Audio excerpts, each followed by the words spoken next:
Hello everyone, welcome back to Kilo for Tarot. Today is another pick a card reading. We're going to be focusing on what is sort of in the subconscious, hidden, more so shadow work type themes, things that might be playing out in your dreams, that need to be released or revealed and worked through. So it's more of a subconscious, inner world, hidden themes, shadow work style reading. I have 3 piles here today with crystal prompts. So pile 1 is Angelite. Pile 2 is Apache Tear. And pile 3 is Blue Lace Agate. So we've got those 3 piles. Pile 2 is the Light Seers Tarot, which we used in the last reading.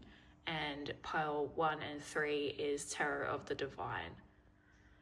I'm going to give you guys a moment to select your pile and then we'll get into the readings.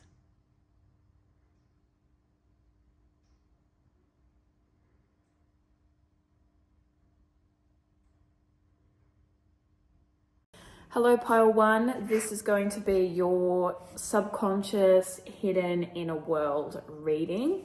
You chose the Angelite crystal, and this one here. So Angelite is a crystal that promotes spiritual connection, tranquility, peace and calm, and did I say spiritual connection, communication? Yep. And also it governs the angelic realms. So you may be someone who sort of connects more to the angelic realms if you are a spiritual person. Well, everyone's a spiritual person to a sense, but if you are a active, practicing, engaging with spirit kind of a person, then you may connect to angelic realms. This crystal is a little bit sort of beaten down, a little bit worn and torn. It did used to just be a solid blue, but now it's quite eroded a little bit. But it is a very calming, very peaceful stone. So that is the crystal that you chose. And then we've got your tarot cards. So yes, let's get into what kind of things are in the back of your mind, in your dreams, in your subconscious, floating around there that need to be revealed. First card is 4 of Wands.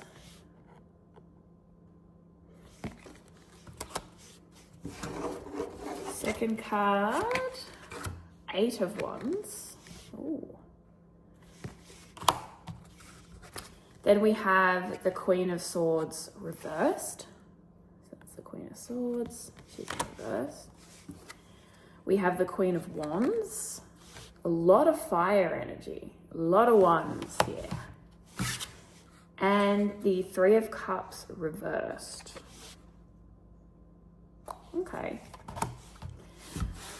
4 of Wands, 8 of Wands, Queen of Swords reversed, Queen of Wands. When I was laying these out, I thought about going like dunk, dunk, dunk, dunk. That's all right. Okay. Let me just have a look here. So we got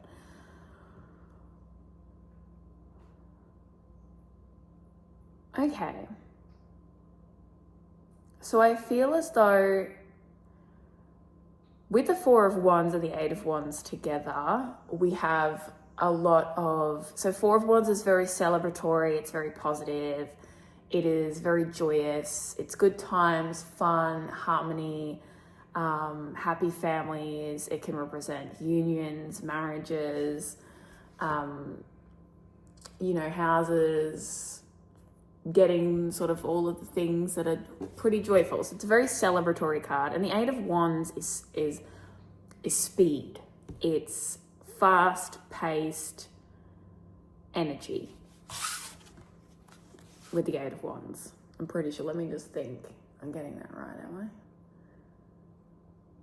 Yeah, 8 of Wands is speed. Things happening at a rapid pace, right?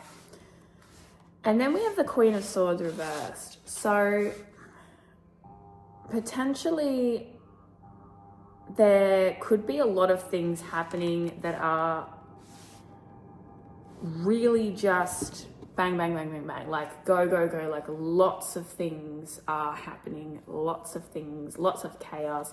And it doesn't necessarily have to be bad chaos. It could be very good. You could be just getting married, planning a wedding.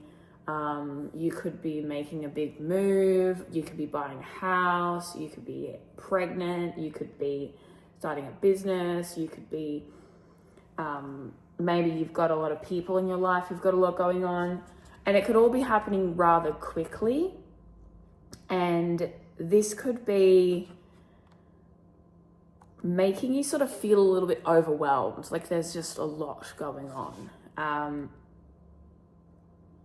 Just a lot of hectic energy, because the Queen of Swords reversed is someone like sort of lacking clarity, being sort of mentally muddled, confused. Usually when she's upright, she's very clear, she's very decisive, she knows sort of what she wants, and in reverse it's more so kind of lacking that decisive, clear, level-headed energy. But then we have the Queen of Wands, and the Queen of Wands is in a good position, in a healthy position. So the Queen of Wands is very creative and passionate and fiery and energetic and warm and expressive and vibrant. So there is a lot of that warm, vibrant energy, but it may just be happening sort of like, I'm picturing someone like dancing and having a great time, and their head is spinning, and they're like maybe a little bit sort of like almost like tipsy energy of like everything is like really good and everything's going really well, but it's a lot, like there's a lot happening.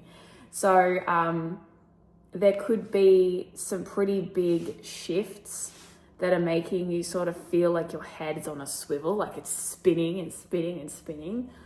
And they very well definitely could be very good things, but this could be causing some kind of stress. And a lot of maybe mental energy is being expended. So whilst it's on good things, it could be like, I'm really, really like fatigued and drained mentally and need to sort of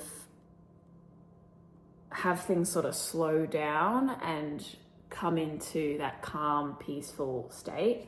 Then we have the Three of Cups reversed, and the Three of Cups is, there's two different meanings you can take from this.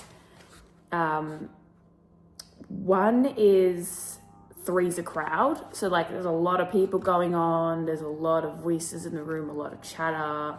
I'm seeing kind of like, you could be someone who's got multiple friends getting married, multiple social gatherings, multiple, like maybe your circle is like a lot's happening in your social circle with your friendship group, or your family members. Like there could be a fair few, maybe like someone's just announced that they're getting married, someone's going on a holiday and you're going on a group holiday, or family friends are coming over, or some kind of, maybe it's a big birthday month, wherever you are in the world, whatever's going on, there's a lot happening.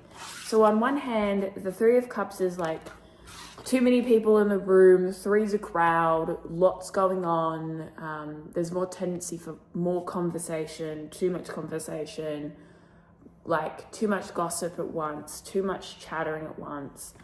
And then on the other end of the thing, it could be the total opposite, which is not having many friends, social isolation. But I feel like it's more so the three's a crowd sort of energy of like, there's a lot going on. Like maybe you're someone who is trying to keep up with being fun, with being on top of everything, having fun, bringing, you know, these good things in, or making sure that you can carry those good things. But it's definitely creating a little bit of mental, like spinny head, like, oh my God, kind of energy. I want to read this is one of the newer decks that I've got. And I've had it for a while, but I haven't used it a lot. I want to read the Queen of Swords meaning reversed.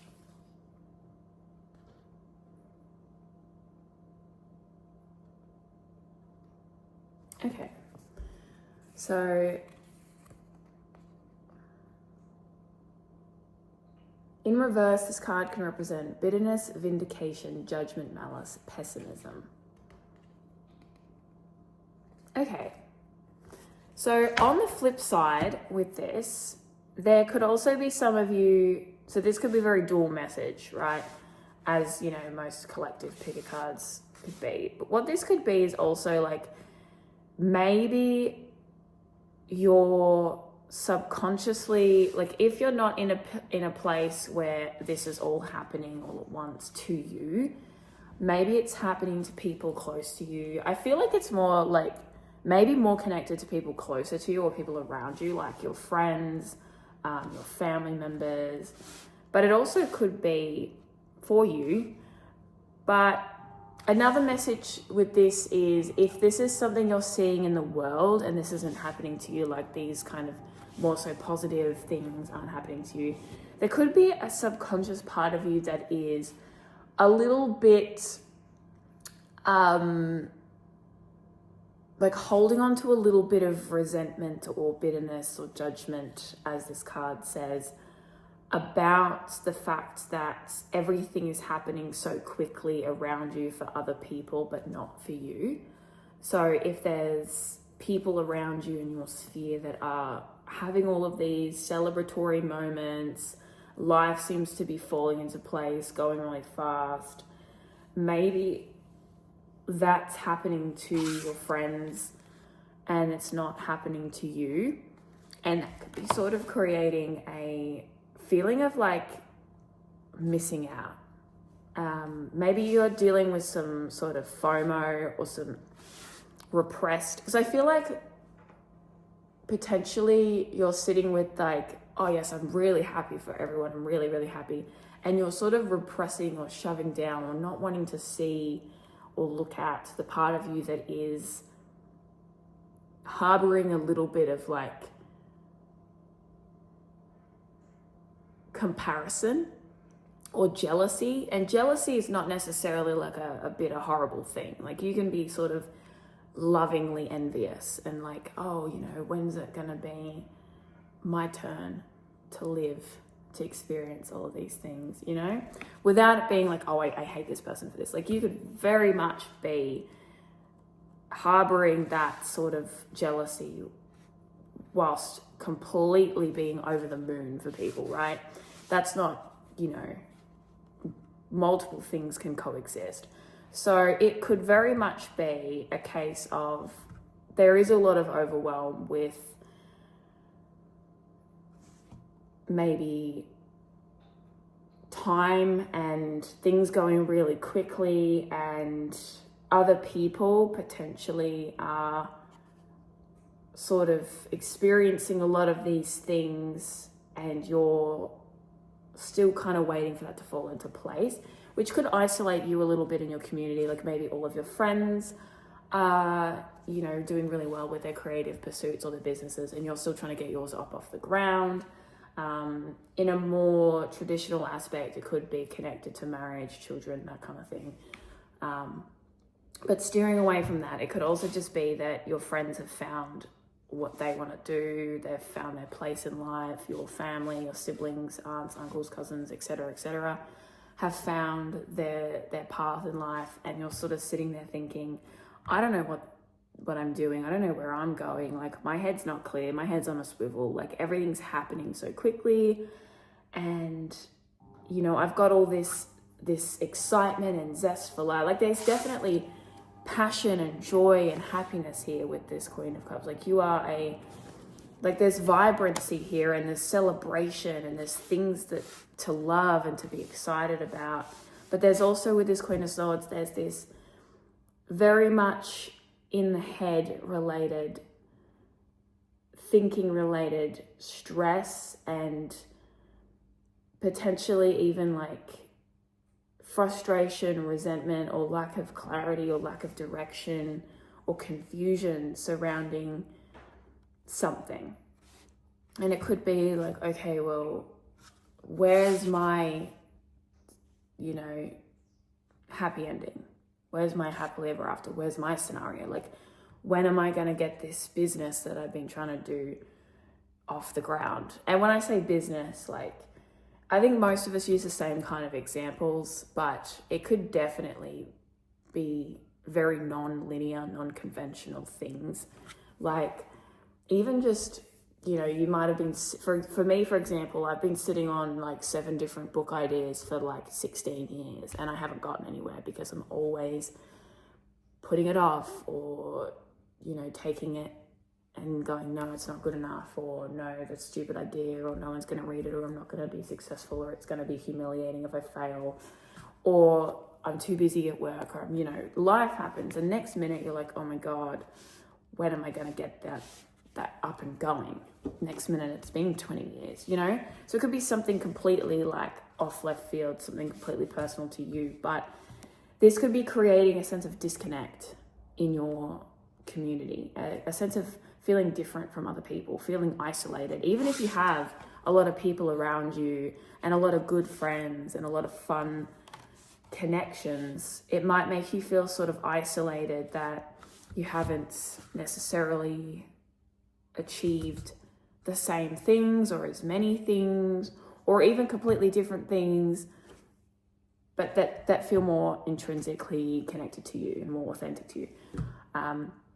Alternatively, it could just be that these things are happening and there's this feeling of overwhelm, and you might want it to kind of all settle down, but not wanting to feel ungrateful for all the good things that are happening. So the Angelite stone is asking for clarity. It's asking for peace and tranquility, for a time of stillness.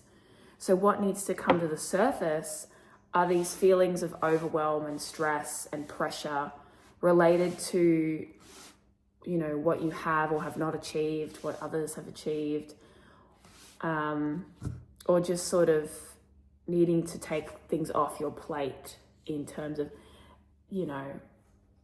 it's very much like main character in a rom-com sort of vibes, like there's so many examples coming to my head, but you will figure out whatever it is that you need to figure out, and multiple emotions can coexist. Like, you can be having the time of your life and absolutely like so happy because like everything's coming into place, like you're planning your wedding, or you're planning your girls' trip to wherever the hell, all these things are happening. Like, you're doing a degree, or you're moving to the city, like everything's unfolding, right? But on the other hand, you're like, oh, I just want peace. I just want everything to go back to being calm. But then maybe you're thinking, no, I can't think that way. I can't feel that way because these are blessings. And it's like, you can be overwhelmed with joy. You can be overwhelmed by good things coming into your life. I definitely feel like there's a lot happening, whether it's to you directly or it's to people around you. There's a lot happening that's asking you to come in and cultivate a sense of tranquility, a sense of peace in amongst all of this chaos, Now, I did get the good old Teal Swan blind spot oracle cards out for this reading, and I do want to pull some of those, but first I actually want to get a Moonology card just to get a bit more clarity on this scenario here that's sort of hanging out. You may be dreaming about your to-do list or what you've got to plan. If you're a wedding planner or a birthday party planner or someone like that does activities related organization, or if you're currently planning your own wedding, maybe you're a bridesmaid, a maid of honor,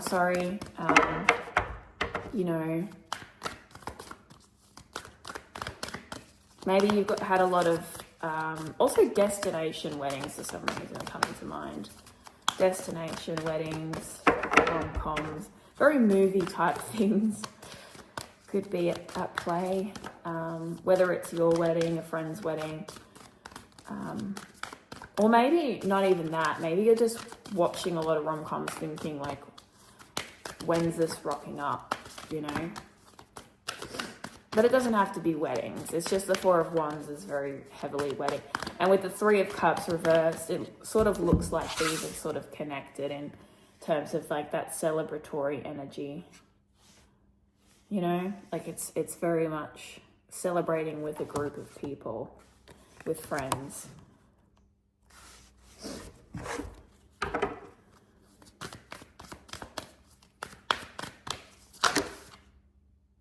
Okay, interesting. We have the South Node. Don't let your past hold you back. Interesting. Because I wasn't getting necessarily like past. Oops, I did not mean to. Oh, I accidentally sat this down reversed. Okay. I don't know if that's a message for some of you, but some of you maybe have been through some losses in regards to, maybe you've had like a few failed relationships. Like if we're on the topic of romance, let's just ride this wave, okay? Just hear me out. Because I accidentally sat this down reversed when I put the Three of Cups down reversed. Maybe you've had some heartbreaks. Some relationships that fell through, maybe even broken engagements in the past. Or you're just sitting with the fact that you haven't made it into a relationship yet that's ended in a positive way, or that hasn't ended in general. So you could be harboring some sort of resentment towards love. You know, love could be a difficult topic, and you're sort of thinking, you know, all this passion, all this love, all this beautiful, vibrant energy within you. It's like, when am I going to get that sort of happy ending here? You know, like, when's that community going to come in for me? That family going to come in for me? So there could have been relationships in the past that didn't work for you that were quite disappointing. You could be someone who wants to get married, who wants to experience that. I don't do love readings really, so I'm sorry that it's steered in that direction. But so yeah, there could be some past hurts in regards to your happiness and your goals. It doesn't have to be marriage related, but to your dreams in general. Let's get one more Moonology card. Could have been quite sudden too, like if we're on the topic. Could have been a sudden sort of ending to a relationship, like a cancelled engagement, or a long-term relationship that suddenly ended quite quickly, that's now left you sort of being kind of like unclear of your path. It could have made you feel like quite separate from your community, left you feeling a bit like, oh, this didn't work out the way I thought. Then we have full moon in Libra, and Libra is very connected to relationships and the other and how we relate to people. A win-win outcome is forecast. So this is about balance, bringing back balance into your life, bringing in that tranquility and that peace.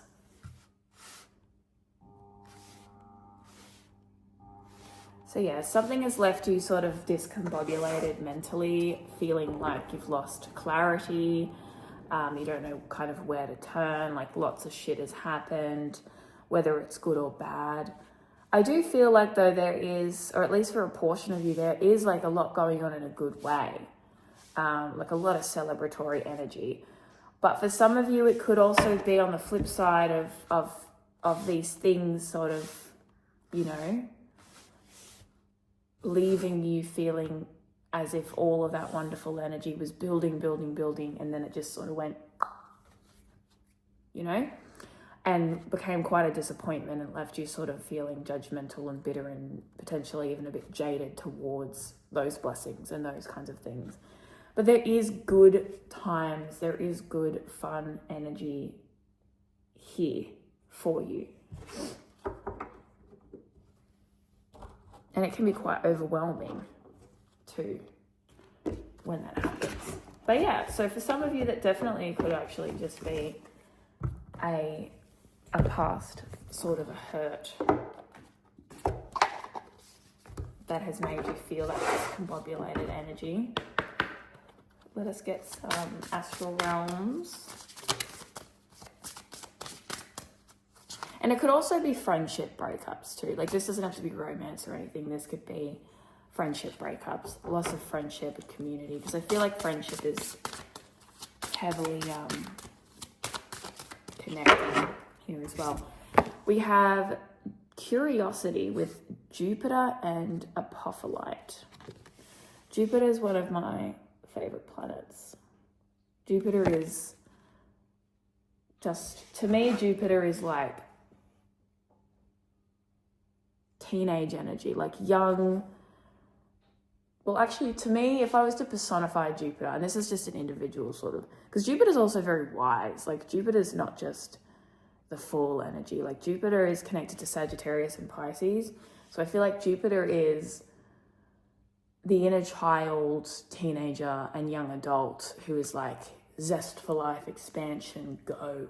But also there's a lot of wisdom in Jupiter's ability to expand and be open and gain new information through expanding things, through magnifying things, through jumping into things, full, like, head first, right? Curiosity. I don't know what apophyllite is, so definitely search up apophyllite. I'll probably search it up after this video, but apophyllite is a crystal. I don't have anything to search it for at the moment on, but yeah, get curious again. Be open to expansion. Be open to new things, to adventures. I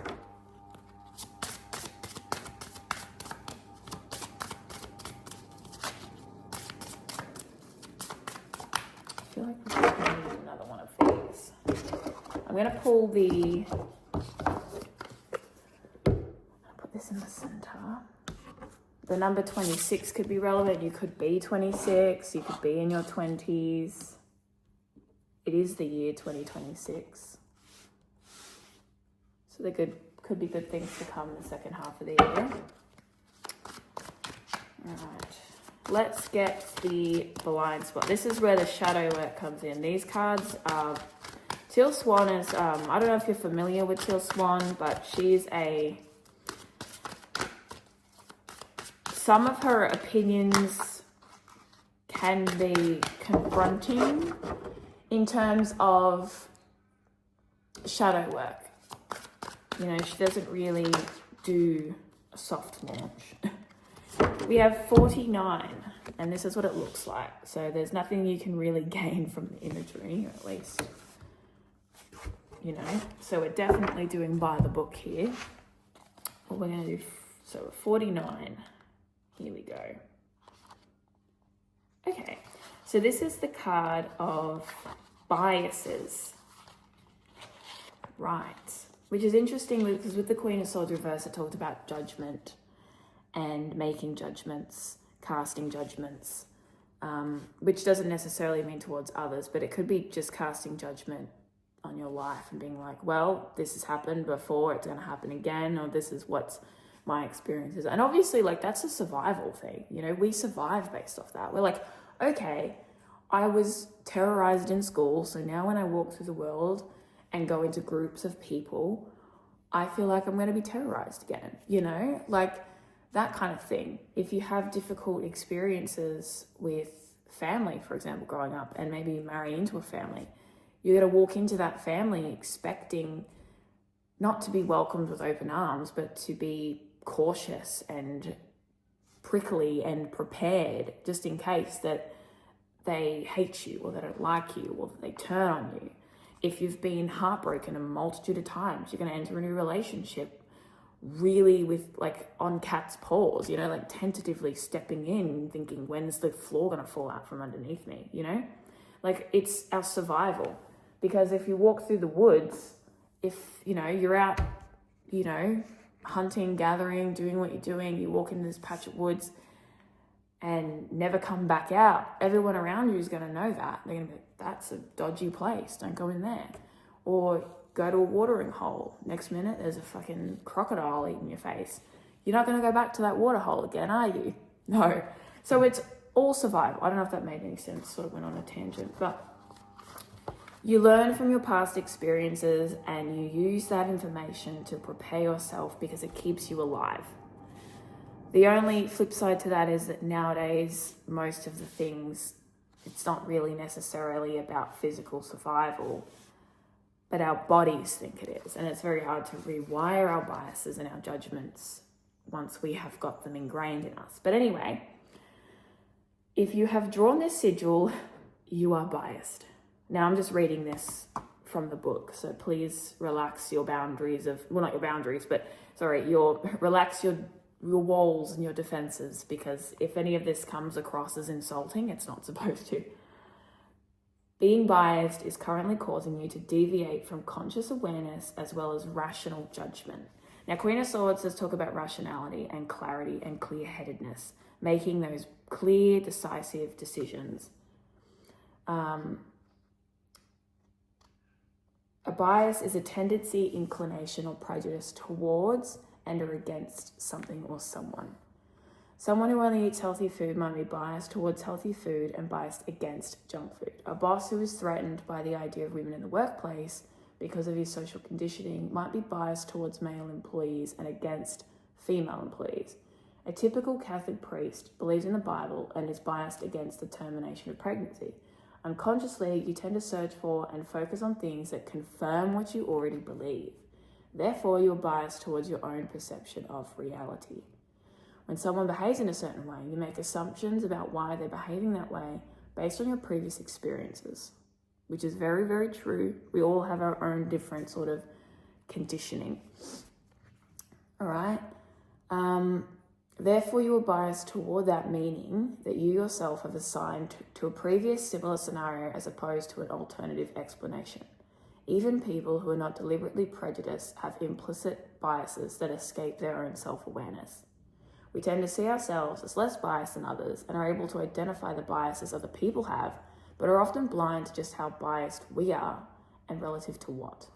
As you can see, some biases are much more harmful than others. Biases are often on thoughts passed down to us, information we are fed, beliefs we are conditioned to adopt, ways this information is presented to us, experiences we have had, and the meanings that we have assigned to those experiences. They're not often based on actual knowledge and understanding of whatever we are biased towards or against. If you've drawn this sigil, your bias in the situation is leading you deeper into unconsciousness rather than consciousness. It is leading you towards perpetual distortion, illogical interpretation, inaccurate judgment, and potentially even into a scenario where you're pushing away something or someone has, is, or will cause, where you're pushing away into a scenario where you're pushing away of someone or something. The way that's worded is really confusing. You're pushing away something or someone's perspective, and that will cause great suffering. If you've drawn this sigil, know that you have a bias. That bias is either explicit or implicit. If you have a bias, it is hard to see objectively reality and objective truth. Fakes are thoughts that were passed down to you, information you were fed, beliefs you were conditioned, ways the information is presented to you, experiences you have had, especially traumas that have led to the polarized perception you hold, and meaning that you've assigned to those experiences. Open your mind enough to consider that these things may have put you in a position to think something is good and right and true, and it is not, in fact, true or right. To the opposite, consider that these things may have put us in a position to think something is bad and wrong and false, that is, in fact, not bad or wrong or false. And no matter whether something is right or wrong, good or bad, true or false, your bias may just be making connection, a meeting of minds or resolution. Here we go. Your bias may just be making connection, a meeting of minds, or resolution impossible. To find improvement, you must open your heart and mind to accommodate the opposite perspective, the opposite camp to your bias. This sigil is not asking you to be neutral. It is simply asking you to consider that all things in this universe are a part of you. You cannot turn so aggressively against one part of yourself in favor of another part of yourself without doing yourself damage. Okay, so just to recap, I feel like that ties really well in with the Queen of Swords reversed, because that card literally was like resentment, bitterness, judgment. So two things can be true, as I mentioned earlier, and then that makes perfect sense with the South Node. There we go. So there's something, and then with curiosity, even like opening curiosity. I love how it all ties in. And then even with Libra, the scales, it's balancing two different things, bringing that harmony and that togetherness, right? In order to write the Queen of Swords, who thinks clearly, who sees things clearly, who uses her head and logic and is decisive from a place of what's truly there. So whether it is that you believe because of your past that you can't have these good things, this happiness, this success, this, you know, it very well could be tied to like a past heartbreak or broken friendships or feeling of lack. And so maybe you cast that judgment of like, well, I'm not going to get this. I'm not going to have this. It could even be connected to your self-worth of like, I'm not good enough for this. Or simply, no, that's stupid. I don't need to waste my time on that, you know, whatever that may be. But definitely there's a need to bring to the surface what exactly you're casting that judgment towards, what exactly your judgments are, what do you typically sort of, I guess, cast judgment towards, and why? Like, what is it stemming from?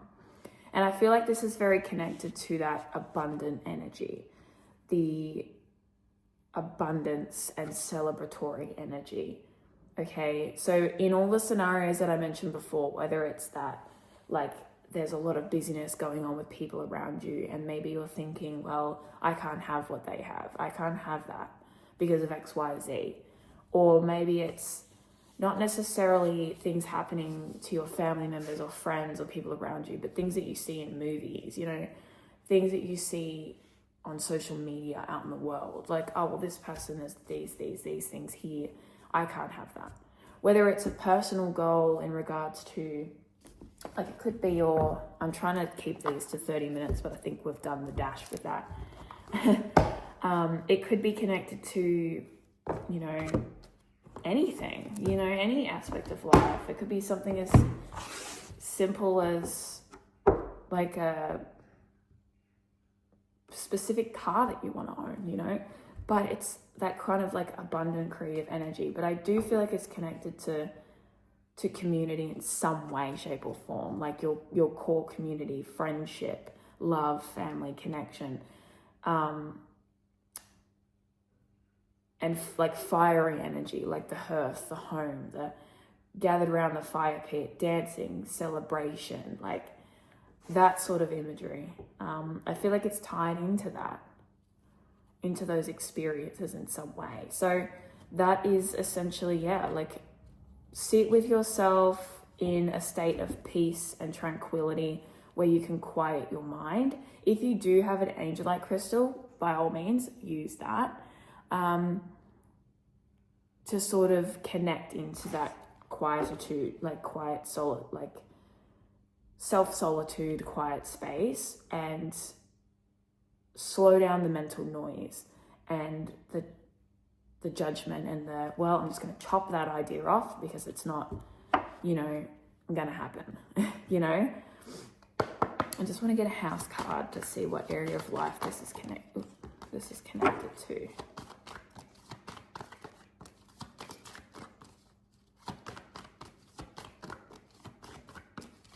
Either way, I do feel like it's connected to, look at that, 7th house of relationships. So I do think, because there's a lot of references to rom-coms. I do think it is potentially connected to relationships, romantic or business, significant relationships. This could also be significant family relationships as well. but it's more so the 7th house is how you connect to other people. It is the complete opposite to the 1st house, which is the house of the self. It is how you relate to other people, how you extend connection to others, how you give and receive connection, affection, bonds, that kind of thing. But it also typically governs significant romantic partners. So in regards to that, I would analyze those biases that you have towards what you can and can't achieve in a romantic sense, in a familial sense, in a friendship sense, and if it is connected to fun, successful, vibrant, loving, joyful partnerships, there's a need to sort of clear that space so that you can really see what is ahead. But definitely get curious again, get open again to that, like open up to that, even just sitting with it, sitting in the quiet of your own house and reminding yourself that you're not committing to a decision right now. You're not making a decision right now. You're literally just opening your mind. Like nothing bad is going to happen. You're not downloading a dating app. You're not going on a date. You're not getting married unless you literally are, but you're opening your mind up and going, okay, this doesn't have to be a repeat of the past. And if there is a new relationship coming in quite quickly or quite suddenly, don't be so quick to chop that off and go, no, absolutely not. Because that could be coming from a place of that predetermined bias, right? So that is what your subconscious mind has been wanting to tell you, pile 1. That is what we were diving into. So definitely, get into the shadow work with that. That is what your subconscious mind has sort of been wanting you to look at, is your connection to relationships, the judgments that you cast towards relationships and how your past is impacting that. I hope this resonated with you, pile 1. Thank you so much for listening. Please leave a comment below if it did or didn't resonate, what you liked or didn't like about the reading. I'm always open to feedback. Please keep in mind that this is a collective reading, so there will be multiple messages in this reading for multiple different people. But overall, if it was meant for you, it should resonate to some degree. But leave a comment below if you want, just to let me know. Thank you very much, pile 1. Hello, pile 2. Welcome to your reading on the subconscious hidden messages that Spirit would like you to dive into. This is going to be very much connected to shadow work, dream work, everything that's hidden behind the curtain. So you chose the Apache tear crystal. This crystal is very connected to releasing negativity. It aids with mourning and grieving and can give you comfort during sorrowful times. So that is the crystal you've chosen. Now, let us get into the tarot portion of your reading. Although I will say with the crystal that you have chosen, obviously it is quite connected to grief. So if you are grieving for something or someone at this time, my condolences, first of all, whether it be for a living person or individual or animal, or it could be grieving for a different kind of loss. But that could be something that you're experiencing at the moment that is weighing heavily on your subconscious based on the crystal that you have chosen.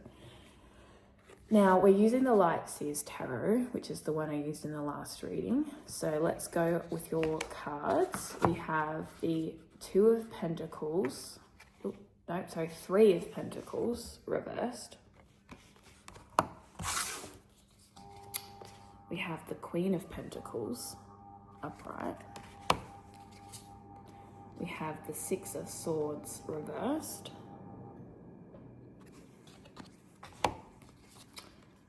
we have the Seven of Swords. Is that reversed? Yeah, the Seven of Swords reversed. I'll show you what it looks like upright. And we have the Page of Cups upright at the very end. Okay. So I feel for you that this isn't the grief of a person or someone or something that was formerly living. I mean, it may still be for some of you, but I feel like this is more connected to a pathway to abundance that has fallen through. With the Three of Pentacles, this is collaboration, working with others, connecting harmoniously, bringing and weaving something together as a community. And Queen of Pentacles is very abundant. She is nurturing, she is mature, she's planted seeds over her lifetime. She's grown in abundance. She's financially stable, she's materialistically stable, and she is wise with her decisions. With the Three of Pentacles reversed, this could have been a collaboration that fell through or didn't quite work. It could also be a project that requires assistance that you maybe haven't been able to acquire, or maybe parties, like third parties, have pulled out and sort of left this project and left this abundant sort of path instead of journeying along with you. I'm going to read a bit of the book for this as well. For the reversal, Three of Pentacles.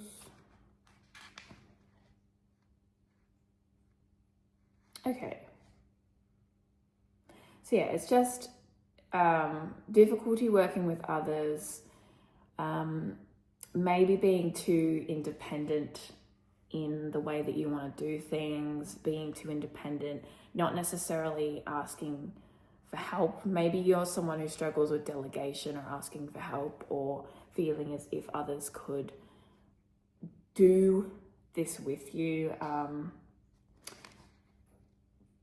But there's a need for an equal and harmonious exchange of multiple energies in order for this abundance to flow through. And then we have the Nine of Swords, which is a card of things keeping you up at night, mental stress, burdens, insomnia, paranoias, fears, things that just are deeply stressful for you. And I feel like this is connected to something that you're co-creating with others, or need to co-create with others. Perhaps you're trying to build something by yourself and it's just not sort of working.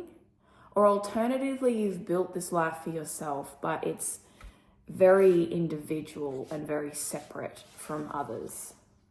But let's just keep reading to gain further clarity on this. Now, Seven of Swords is always one that confuses me. I always get it mixed up with the fifth, but Seven of Swords. Okay. This is interesting.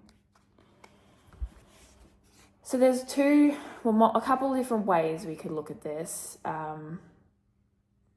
One option is that you have built something with other people. You have built something with someone, or multiple people, and something has been stolen from you or taken from you. There has been an unfair loss. To give you an example, you've started a company with a friend or with multiple friends or even with a partner, and either that relationship has fallen through and they've left with more than you have, or alternatively, maybe the relationship hasn't fallen through, but they're taking more, they're gaining more. Something could sort of, because this card does represent like trickery, thievery, that kind of thing. It's like things sort of happening behind the scenes, sneaking around. It shows this thief shrouded in like this hoodie who's stealing feathers from this crow's nest. Okay. You could be dealing with someone or people in your life that you do not trust with your abundance. So people could be taking advantage of what you have. They could be taking advantage of your generosity, taking advantage of your money, your resources, your home, your property, shares in a business, that kind of thing. But there's a disconnect with the Three of Pentacles. There's a disconnect from the collective, right?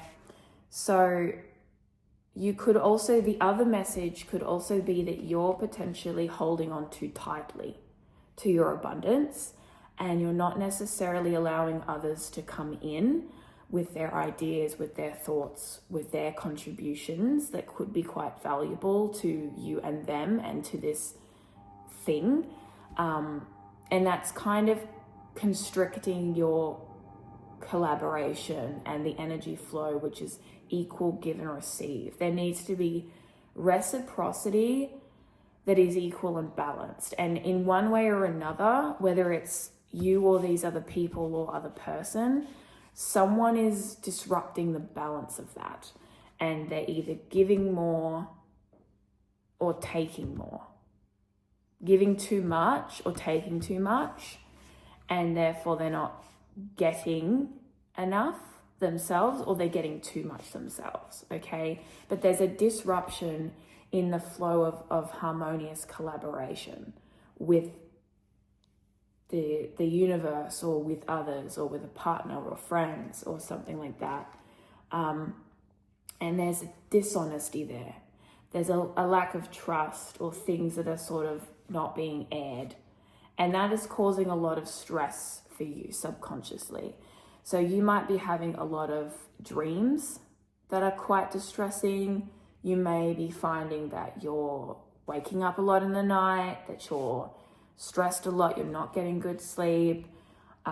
You could just be overall just plagued with a lot of negative thoughts and having a lot of difficulty processing that or clearing that. So definitely it could be a message that you're grieving because someone has betrayed you, someone has stolen from you, somebody has,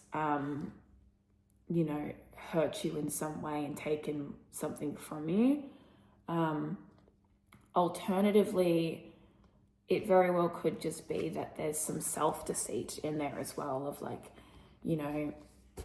another message could be that you're thinking that you can do everything by yourself, and that you don't need to invest in other people because then you'll owe people, and you don't want to owe people, or maybe someone will come in, you'll invite someone in and they'll ruin it, or they'll tarnish what you've built. And so that you're sort of keeping yourself blocked in that way of like the reciprocal energy. So it could be one or the other. But with the Seven of Swords, it represents that there's some kind of deceit. And with Three of Pentacles, there's some kind of energy. The giving and receiving and collaborative energy is disrupted. And this is causing a lot of stress. But then we have the Page of Cups. And the Page of Cups is about opening up to new ideas, to new creative ideas, to new pursuits. And it's also connected to emotion as well as creativity. This card is a young person who's a dreamer. They're thinking about, how do I fly? How do I soar?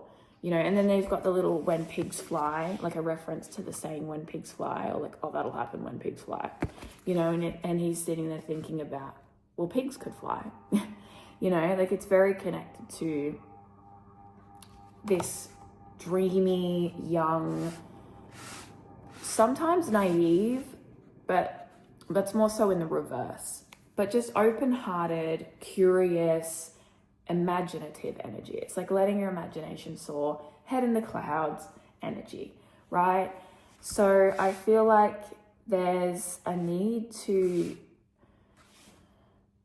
reconnect to that dreamy, imaginative, expansive energy and to like open up more. But I do think that with this abundance, feel like this is something that you have already cultivated to a certain degree, and people could potentially be taking advantage of that. And so I feel like you may be grieving for a loss. It could be a financial loss or things, or just a loss of, realizing that somebody has betrayed you in some way. But with the Page of Cups, that invites in this new energy of how can we look at this with fresh eyes? How can we look at the situation with an open heart, an open mind, and curiosity? And how can we move forward and recognize that we can invite people in still with discernment, making sure that we are being discerning and not giving too much. So you could be someone who just gives too much. You give and give and give, and people take advantage of that. Like you're providing people with a place to work, a place to stay. You could be lending people money. It could be family as well. It could be if you've got older kids, they could be in quite, maybe there's someone in your life who's going through a lot financially and they're sort of milking you. And it's distressing. It could be distressing. So there's a multitude of ways this could manifest for a person, but there's definitely something stressing you out, keeping you up at night in connection to your abundance, what you've cultivated. And maybe you need to cut someone off. You may need to cut someone off. Make sure they don't have access to your credit card, to your, to your wallet. It's hard if it's family, because obviously you've got that connection. There could be a business partner. It could even be a romantic partner who has come in and they're starting to leech off you a bit. But the trick is to figure out how you can open up and remain open and remain connected and remain giving and trusting without forgetting to be discerning and to be a little scrutinizing in terms of just look a little deeper, make sure that you're aware. Let's see if we can get a numerology card.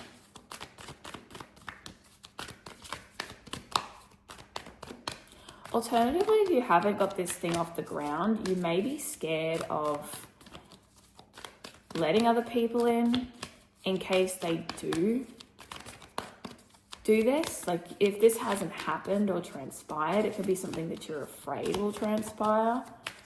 But yeah, definitely something in the energy flow. We have, it's time to release negativity with the full moon in Scorpio. Full moons are about things coming to a close, things that have been culminated that are coming to an end, a full cycle. Scorpio is connected to the 8th house, which is other people's money, resources, strong intimate bonds, close connections, deaths, rebirths, and cycles. And Scorpio is very connected to that emotional world. Their ruler is traditionally Mars, but in modern day astrology it's Pluto. Now Pluto is cycles, death, rebirth. So releasing some baggage, releasing some negativity in those areas could be very beneficial. Things coming to a close.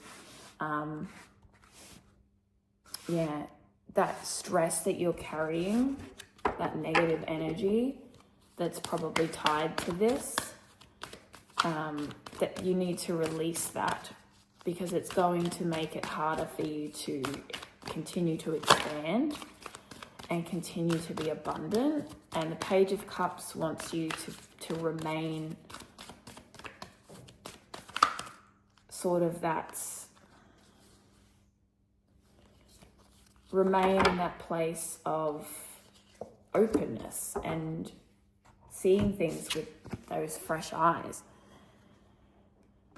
And to not stop creating, to not stop, planting seeds and harvesting and connecting with others and remaining open-hearted.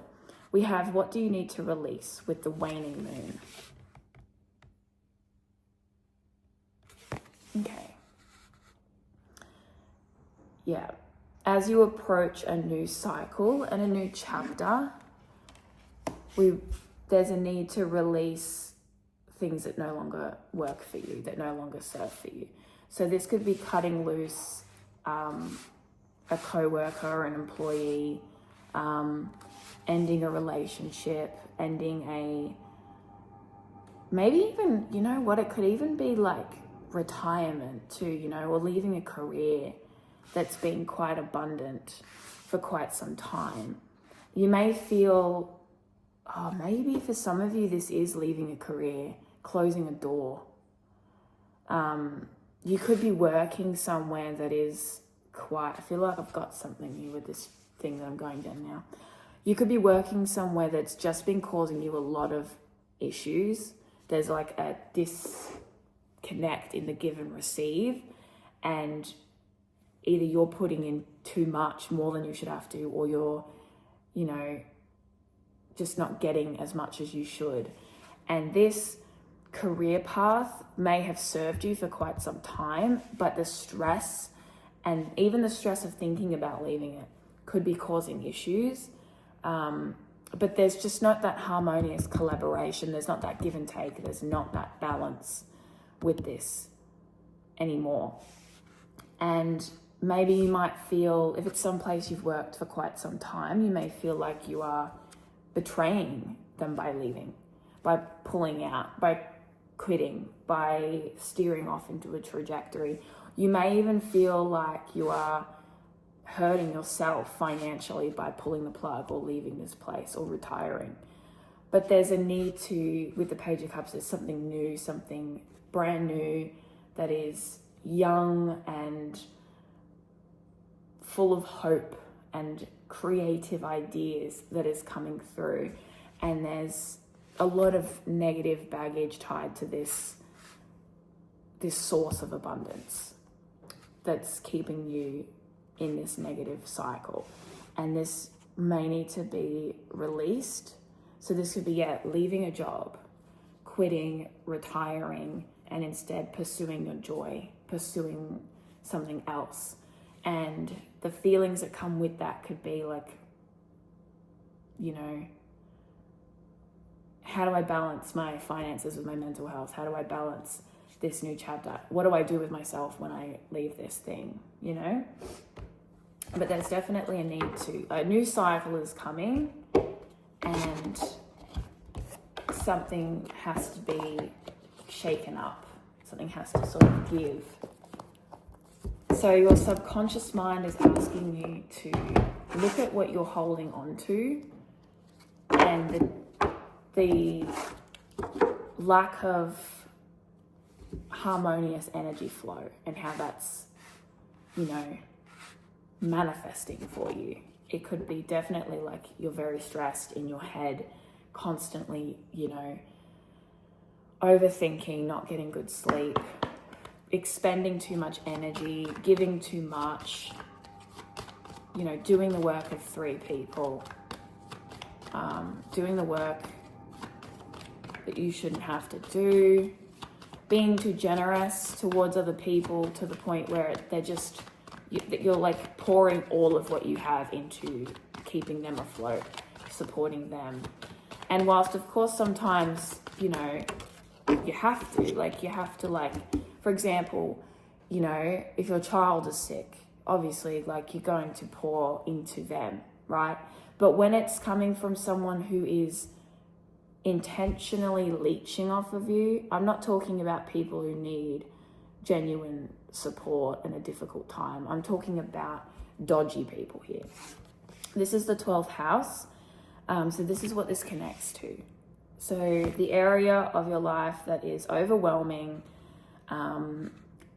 connected to a greater power. The 12th house is that unconscious. This is what we're doing the reading for.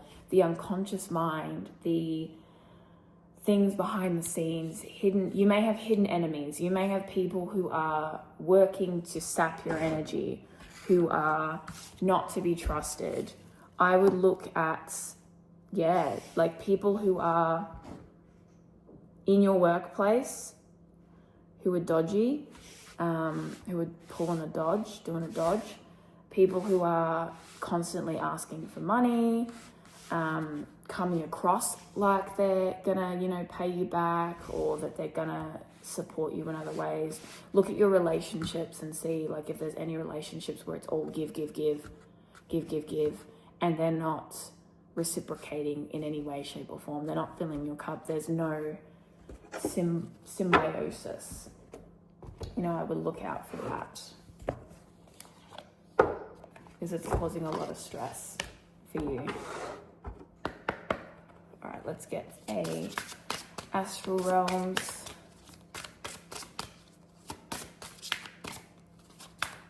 And then, Apache Tear absorbs negativity, is soothing and comforting during difficult, sorrowful, heavy times. So I feel like you've definitely got a few burdens here connected to these betrayals and deceits.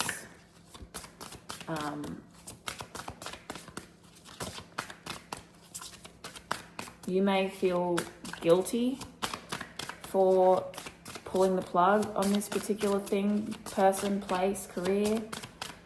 But if it saps your energy to the point where you're no longer feeling that creative flow, or your physical health and finances are in detriment, it is okay for you to do that. We have momentum, pyrite, and Mars. Mars is the planet of ambition, action, drive, that like primal aggression. It's connected to Aries and Scorpio. Momentum is building. Pyrite, I do believe pyrite is also connected to money and abundance. Pyrite is it fool's gold? Is pyrite fool's gold? If it is, is it? Is pyrite fool's gold? Somebody Google that, because I can't use my phone. Pyrite, let's say pyrite, is it fool's gold? I think it is. Fool's gold, right? Let's take that analogy because we've thought about it, right? Something looks shiny, something looks good, something is good on paper, something, but it's fool's gold. It's not real. It's not really benefiting you. This career could be, like you think like, I can't let go of it. It's money, it's abundance. It's like, no, it's fool's gold. This partnership, this connection, this collaboration, this group, this person that you're, think is like a shiny diamond in the rough, fool's gold. Okay, like unplug from that.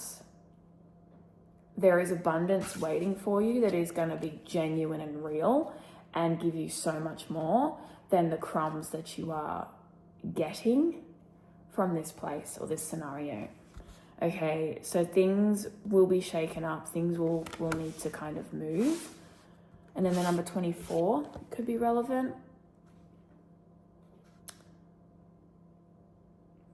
But yeah, definite movement, shifting, shaking things up. But fool's gold.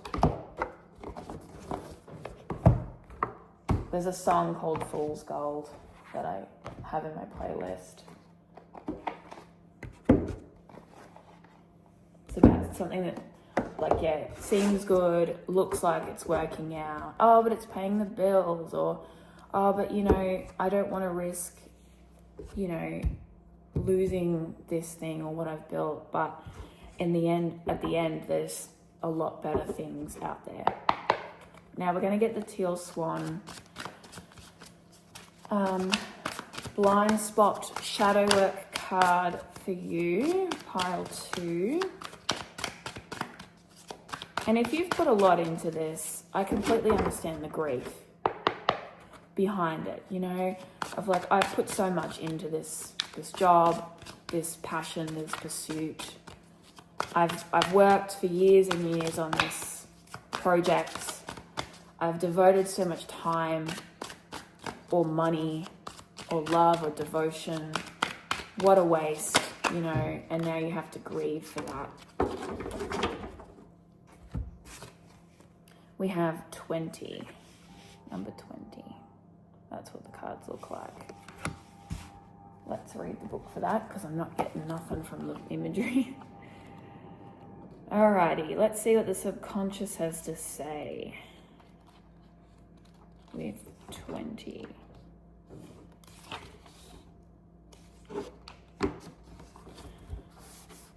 Okay, it says, you don't know, but you think you know.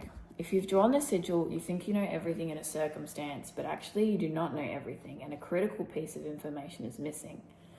Consider that this piece of information or awareness might be someone no one sees yet, or it might be a piece of information being provided already by someone from the outside that is being rejected.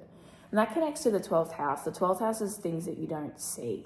It's all subconscious, it's all hidden, it's all undetectable, right? Which is why it connects to hidden enemies. It's friends that you don't realize in any way, shape, or form could ever possibly be enemies. It's things that are occurring behind the works from the universe or whatever it is that, you know, circumstances brewing that are going to impact you in some way that you genuinely cannot predict, okay? In this situation, acting from what you know is acting in ignorance. This desire to be the one who knows is not in and of itself negative, but there is a shadow side to the quest for knowledge. The shadow side is that knowledge is often used by the ego as a security blanket. So you could be sticking to, in a sense of like, you're sticking to what you know because it's more comfortable. So in the case of this particular career or person or project, it's like, oh, well, I know my way around this. I know my way around this place. Or I know how to deal with the people that I work with. Or I know how to deal with this. I know this. It's what I've been doing. But then there's extra shit in the background that's screwing you that you don't realize, you know? And it's not as safe or secure as you might think. Or on the opposite side, there's not going to necessarily be as much of a detriment to you if you separate from this thing, okay? The ego uses knowledge to avoid things that it fears. In society, knowing more about something than somebody else boosts one's social status. We become significant to others when we know something more than they do. We become significant when we are the conduit through which they can get their knowledge fix. It is easy then to see how the ego would use knowledge to avoid insignificance, personal insecurity, and worthlessness. Knowledge also helps us to avoid future calamity. If we know the winter is coming, we can stock up on food and survive the winter. If we do not know it is coming and do not stock up on food, we may die. If we are a person who worries about the future, and most of all, who does not trust ourselves to create a reality that feels good to us, knowledge becomes a tool for self-protection. It is the warrior's best friend. Knowledge is often used by the ego to keep itself away from the rocky seas of uncertainty because cognitive closure makes us feel safe. The ego is obsessed with the quest for truth and knowledge because it is convinced that knowledge and truth will keep unwanted things from happening. But the unknown holds a glaring truth, like a clam holds a pearl, and that truth is that the state of learning is a higher state than knowing. The open state of inquisition and questioning is a state that's open to all possibilities. The closed state of knowing shuts the door to further learning. In a way, knowing is endedness. You can't know everything about everything, and it is very dangerous to act as if you know when you do not know. It is extremely dangerous to act thinking that you know when the fact that you didn't know something resulted in a new slew of avoidable suffering. People who draw the sigil are often not listening to others or asking questions. They come up with reasons why other people's ideas don't work. You know what? That did come up in the Three of Pentacles, with the not really necessarily trusting other people's ideas or giving the reins to another person in fear of them not necessarily being able to do it right, or thinking like, no, the known way is better, right? So that did come up in the Three of Pentacles. Refuse to explore other options while defending their opinion regardless, and ask leading questions to prove their point. They make assumptions and are open to other points which have already made up their mind. If you've drawn the sigil, you're in a state of closed-mindedness. Even if you're a better informed person who's finding it extremely difficult to think out problems from the perspective of lesser informed people, doing so is critical in the situation. You're not aware of a vital piece of information, but you're telling yourself and acting as though you know.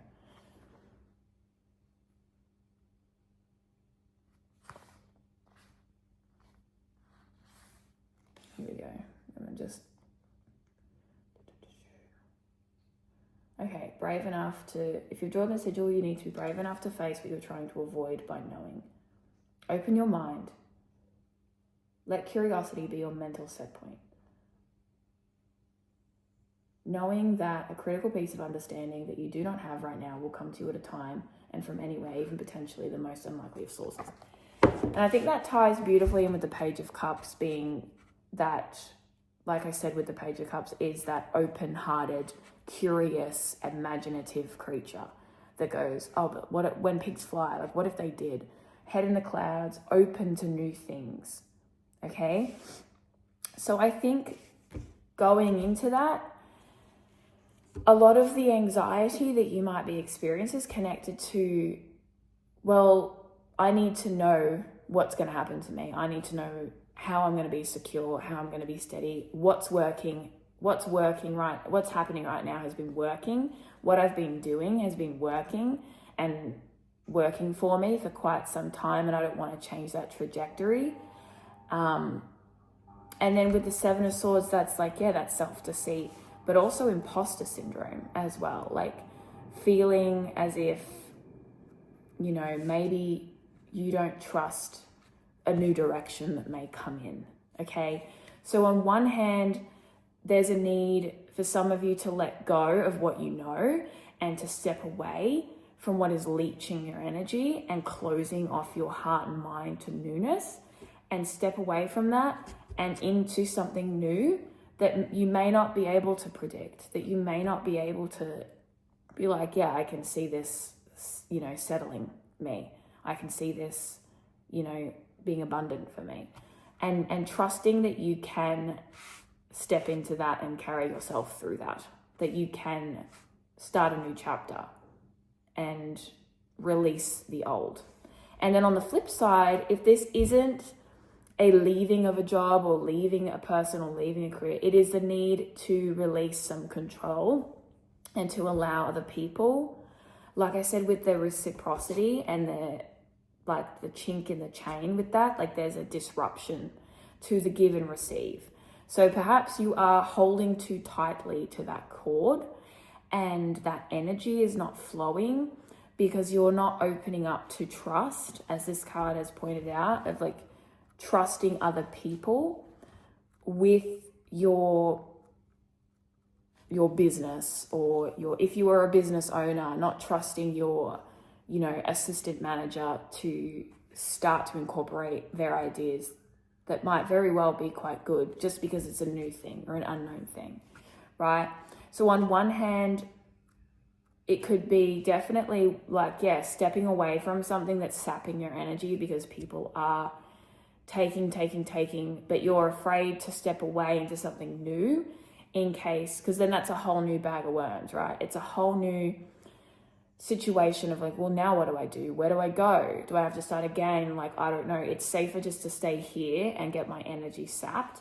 But alternatively, it's, yeah, holding onto the reins too tightly and maybe even, yeah, overworking yourself because you think you're the only person you can rely on. And there definitely could be for some of you some people that you cannot rely on, who are being deceiving, who are being dodgy, and you may need to step away. But for others of you, this could be you being self-deceiving by simply closing your eyes to new ideas. But either way, there is a lack of reciprocity, because Three of Pentacles is about co-creation, collaboration, multiple people working on something that brings abundance. So you can see the Pentacles represent abundance, the Pentacles represent money and success and material goals and culmination. And the tapestry is these three people are working on this together. Okay, these three people are working and building something abundant together because all three of them are contributing equally and the exchange is equal and it's flowing harmoniously. But when there is a restrictive energy clogging that connection, it makes it very difficult for that to flow. So there's a lot of baggage that needs to be released, and trust in the universe and accepting that you do not know what is going to happen and being okay and comfortable with that. I think that it definitely ties in quite well with the overall reading. So yes, for some of you, it is going to be a moving away, leaving a career, retiring, separating, and following a new path, even if you don't know what's going to happen next. And for others of you, it is going to be just realigning and reshaping things in your current field. I feel like it is connected to career and material things, and allowing that collaboration to take place. It could be a family business, it could be with friends, it could be you and your partner work together. But yeah, definitely that collaborative energy is there. So instead of it just being you holding this pentacle, it needs to be multiple people. And it needs to be equal, and it needs to be harmonious and truthful, and coming from a place of reciprocity. So don't be afraid to open your heart to new things and let that creative, imaginative energy in, which will ultimately move you forward in a better way and help you release that distressing mental energy. All right, so there's a lot about faith here. And dropping that heaviness that you've put on yourself, that pressure, that you have put on yourself for far too long, and allowing others to step in and co-create abundance with you. So that is what I have for you, pile 2. I hope that you enjoyed this reading. I hope that it resonated. Please leave a comment down below sharing your thoughts if you found that it resonated, if you found that it didn't. Any thoughts really that come up for this. And just remember that this is a collective reading, so there will be multiple messages from multiple people, but it should resonate overall if it is the pile for you. But thank you for listening, and I'll see you in the next reading. Hello, pile 3. Welcome to your tarot reading. If you chose the blue lace agate, this is your reading. The blue lace agate represents clearing emotional blockages, reducing tension. It promotes soothing, calm energy and throat chakra alignment. So that is the crystal for your reading. This is a collective reading, so there will be multiple messages, potentially some for different people, but overall it should resonate. And we're using the Tarot of the Divine for you guys. So let's get started with your tarot. We have 2 of Cups. We have the 7 of Swords.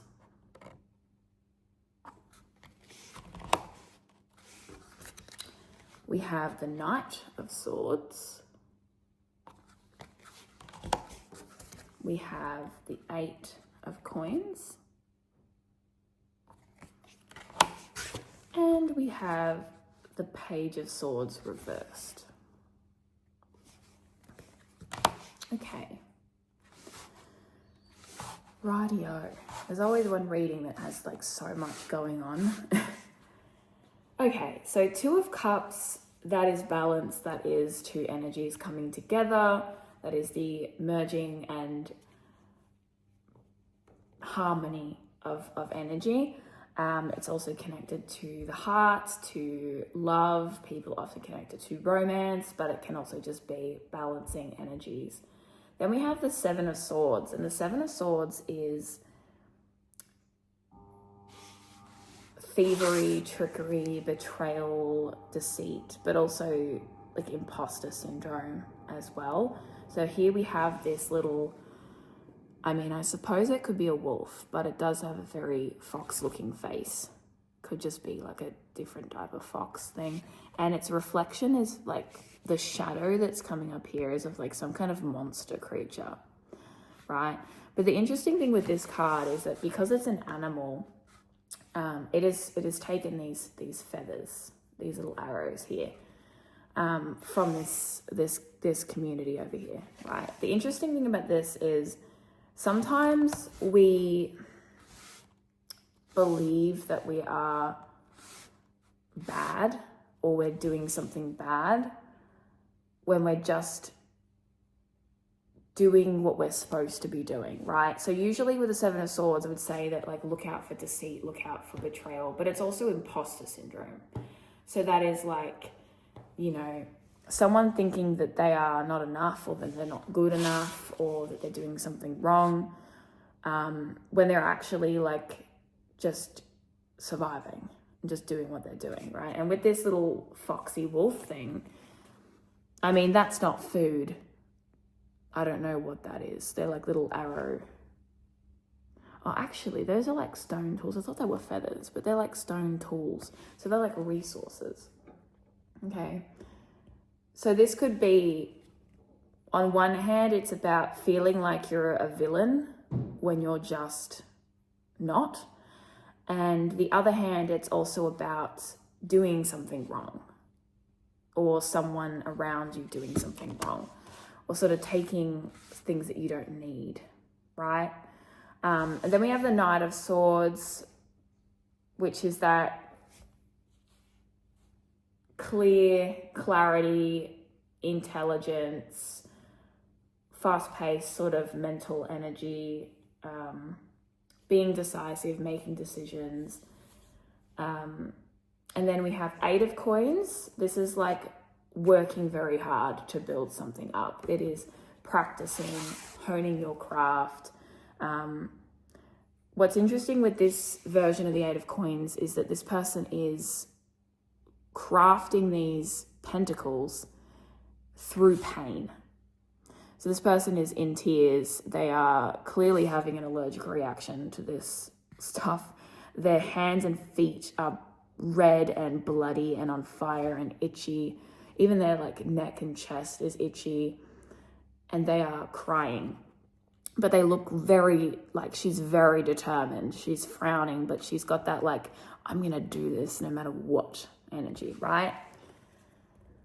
And that's the Eight of Pentacles, is devoting yourself to something, devoting yourself to a skill, to a practice, to a job, to a path, with grit and determination and commitment, because the Eight of Pentacles is almost to 9, which is almost to 10. And 10 of Pentacles is where we want to be. It's reaching that success, reaching that goal, having that culminated work, right?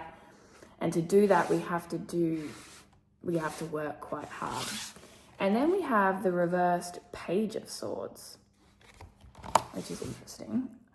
I'm going to get the book out because these also have myths attached to them as well, for the Knight and the Page of Swords.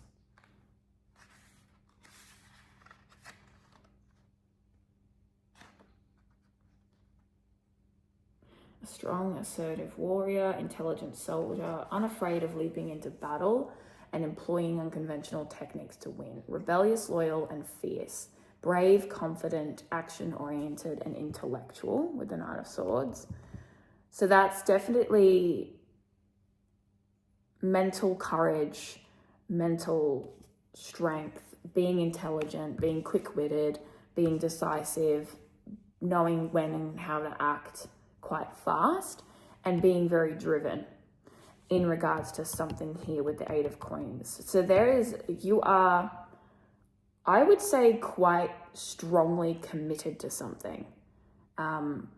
And you would perhaps do quite a bit and endure quite a lot to get to that place, okay?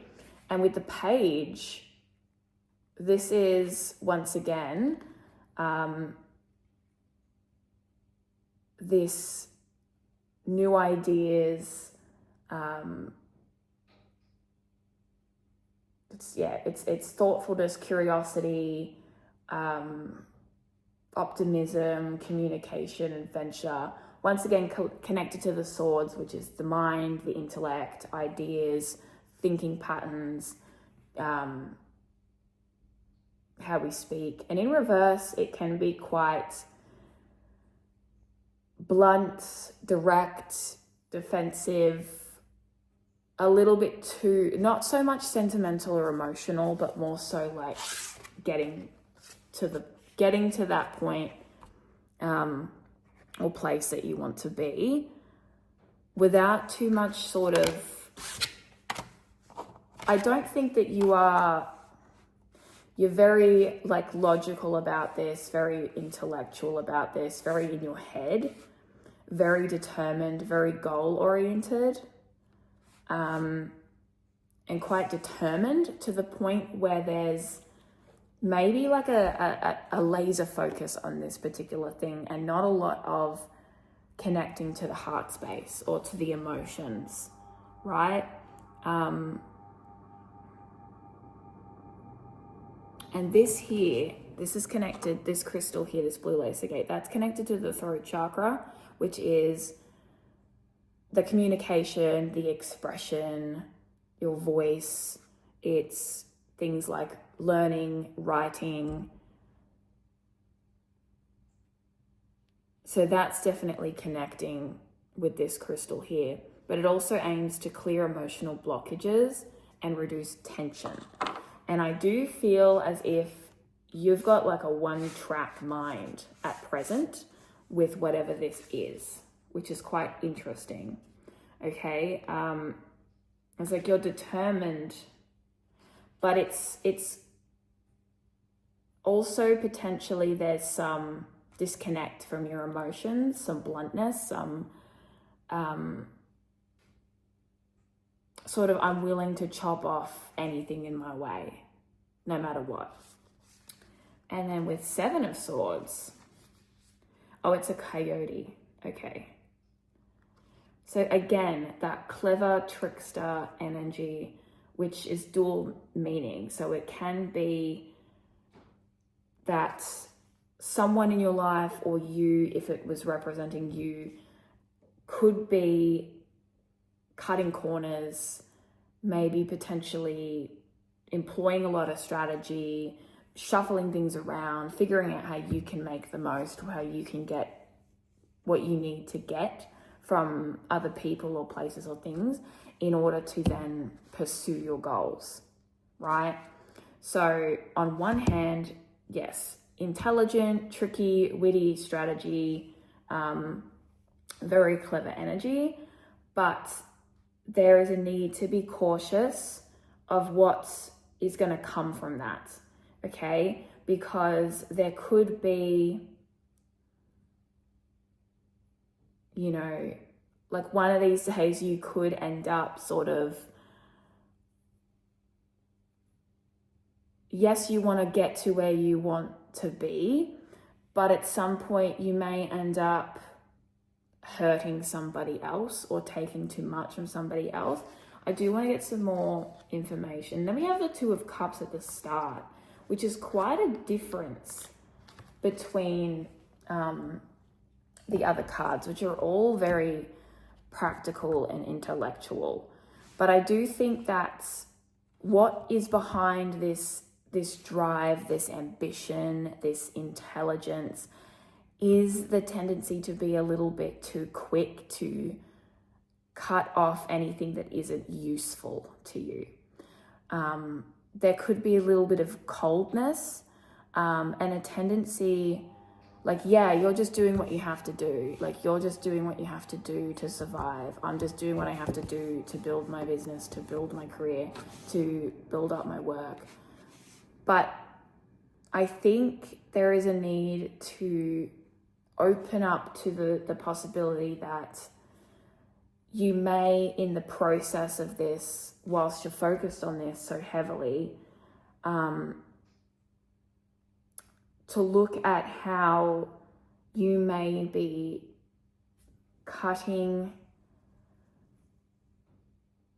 like I'm getting it. Okay, this is a good analogy, right? Let's say you're working in a kitchen, right? POV, you're a chef and you're boiling everything, you're chopping everything up, you're doing everything at the speed of light, right?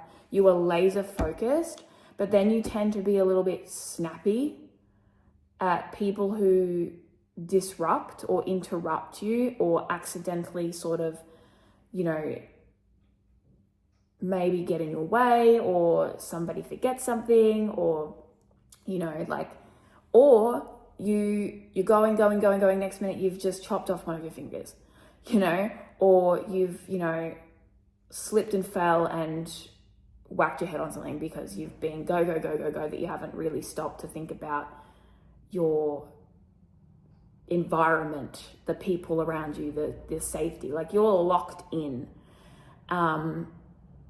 And sometimes that, like, yes, there's a lot of good to that. And it's not to say that you're like a cold or a bad person or anything like that.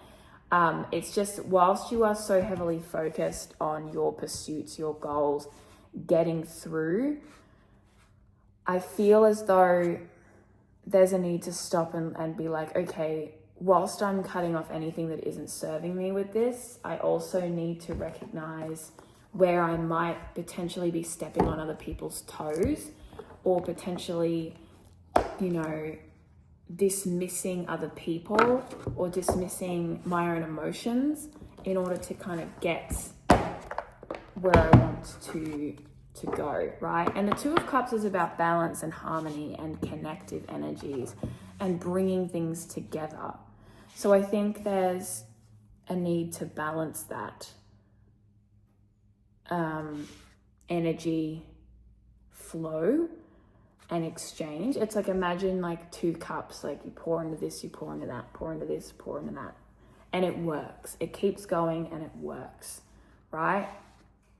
And I think that's what we need, is that emotional balance and to slow down, because you are running at full speed ahead. Like, you've got energy, you've got drive, you've got intelligence, you've got the stuff to see it through. You're willing to do what it takes. Like, you're willing to take risks and to gain what you need, and to pretty much get what you can get in order to drive this home.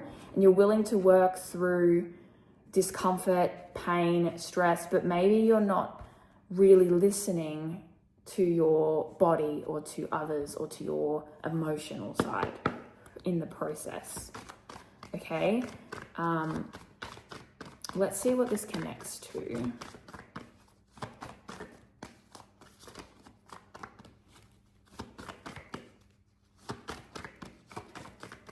And I don't think it's coming from a place of, it's not coming from a place of being malicious or intentionally being dismissive. I feel like you're just really, you know, locked in on something. Okay, we once again have the 12th house, which is things that are unseen, the subconscious, which is what this reading is all about. Things that are beyond us, right? I do want to pull another house card to see if I can get a little bit more, like, kind of narrowed down energy.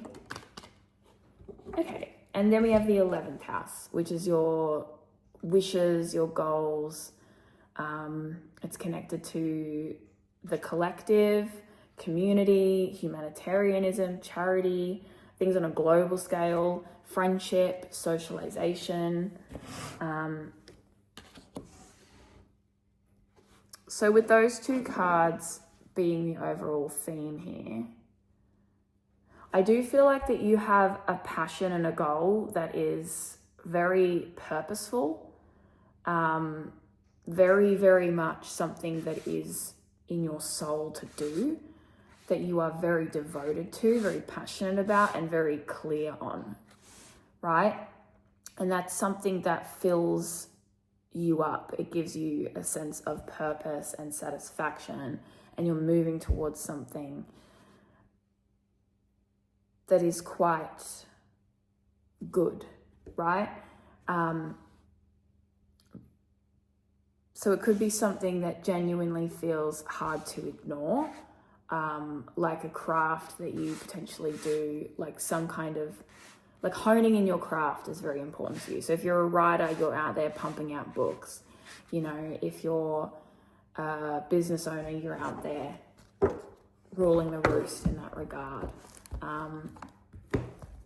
It's something I think that would probably be very like mentally stimulating. It's very much, yeah, there's a lot of drive in there with this thing. Let's get some Moonology cards. I almost want to pull more tarot for this.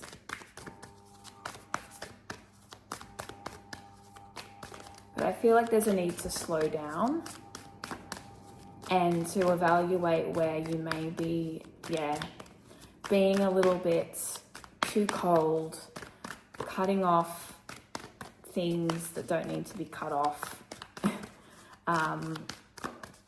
Be more open to flow state. I feel like you're very much in that like divine masculine energy of get, go, go, go, as opposed to like against everything else to the detriment of, you know, maybe your actual natural cycles.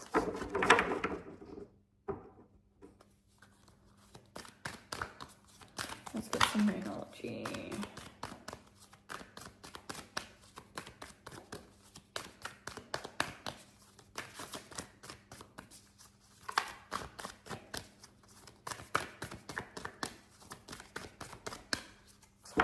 We did have the South Node rock up before, so I'll leave that out. But I'll also see if I can pick something else.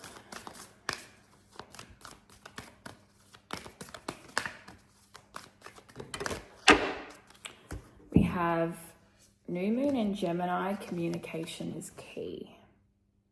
Okay.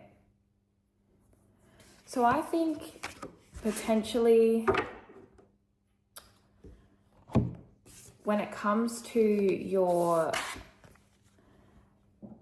very smart, you're very intellectual, you're very much, everything's, you know, you've got a very strong, driven mind, and you might be very clear on what you want, but you may need to communicate more verbally. So perhaps you are, yes, you're very intellectual, you're very much acting out like your goals, like you're devoting your time, you're clear with your decisions, you're doing what you got to do. But, and this does align as well with the crystal, the blue lace agate, with the clearing the throat chakra. So communicating with others so that they know where you're at and they know where they're at with you. Especially if with the Two of Cups, if there is a relationship, potentially you're very much in your zone. You may be a very independent person, a very practical, logical, think person, who maybe doesn't necessarily express a lot of their emotions in a very emotional kind of way, but there is a need to open new doors in communication with those around you so that not only there's more, like less, so we can avoid the stepping on each other's toes thing, okay? So that you can be in the zone and,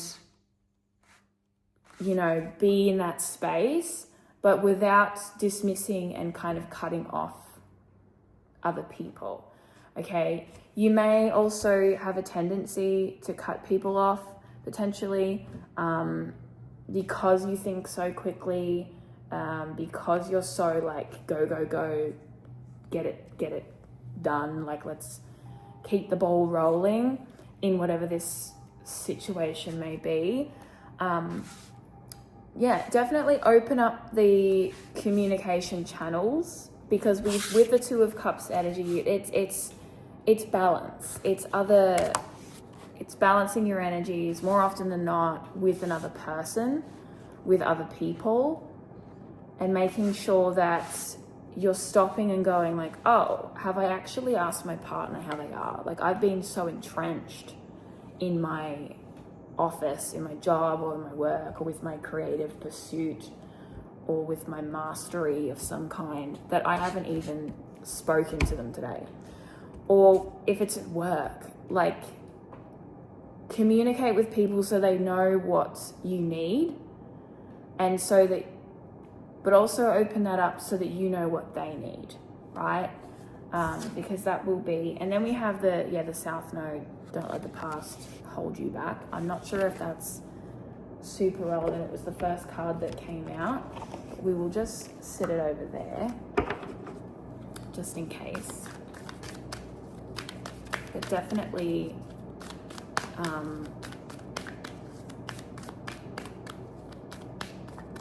opening up more to communication.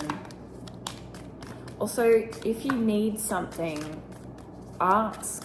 You know, don't be afraid to ask people, as opposed to feeling like you have to sneak around and get things an alternative way, or do things by yourself. Like, you're allowed to come into the village and socialize without just walking in and being like, hey, I'm just gonna take, like, just imagine someone comes in out of like their room or something, and they don't say anything to anybody, they don't ask anything, they just start hunting around for something, then they find it and then they leave.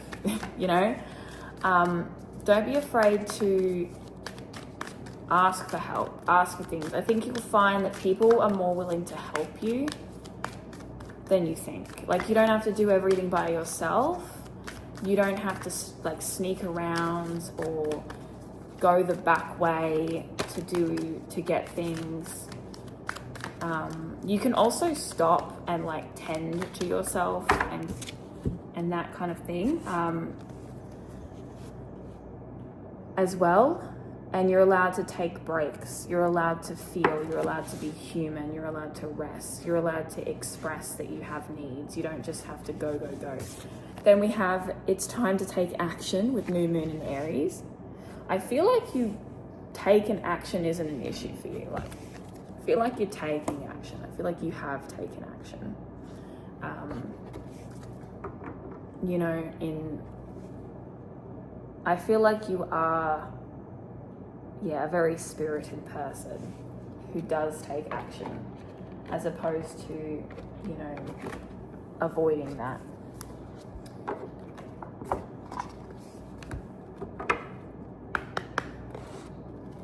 Let's get an Astral Realms card. But yeah, definitely taking a few moments to sort of look at how you're communicating with others.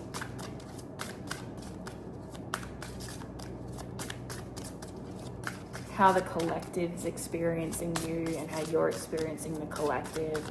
How can you bring more balance and harmonious communication into your life? We also have 33 Chiron and Healing and Spirit Quartz. Okay, so Chiron's the wounded healer. Chiron can heal everyone but himself.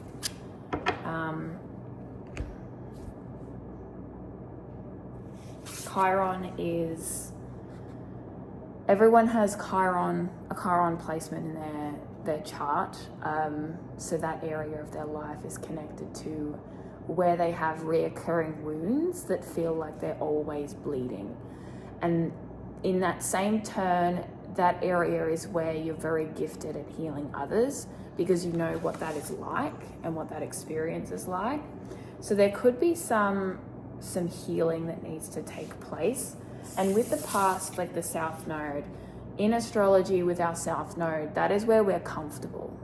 Okay, that is what we know, that is what we are good with. It's connected to past lives even.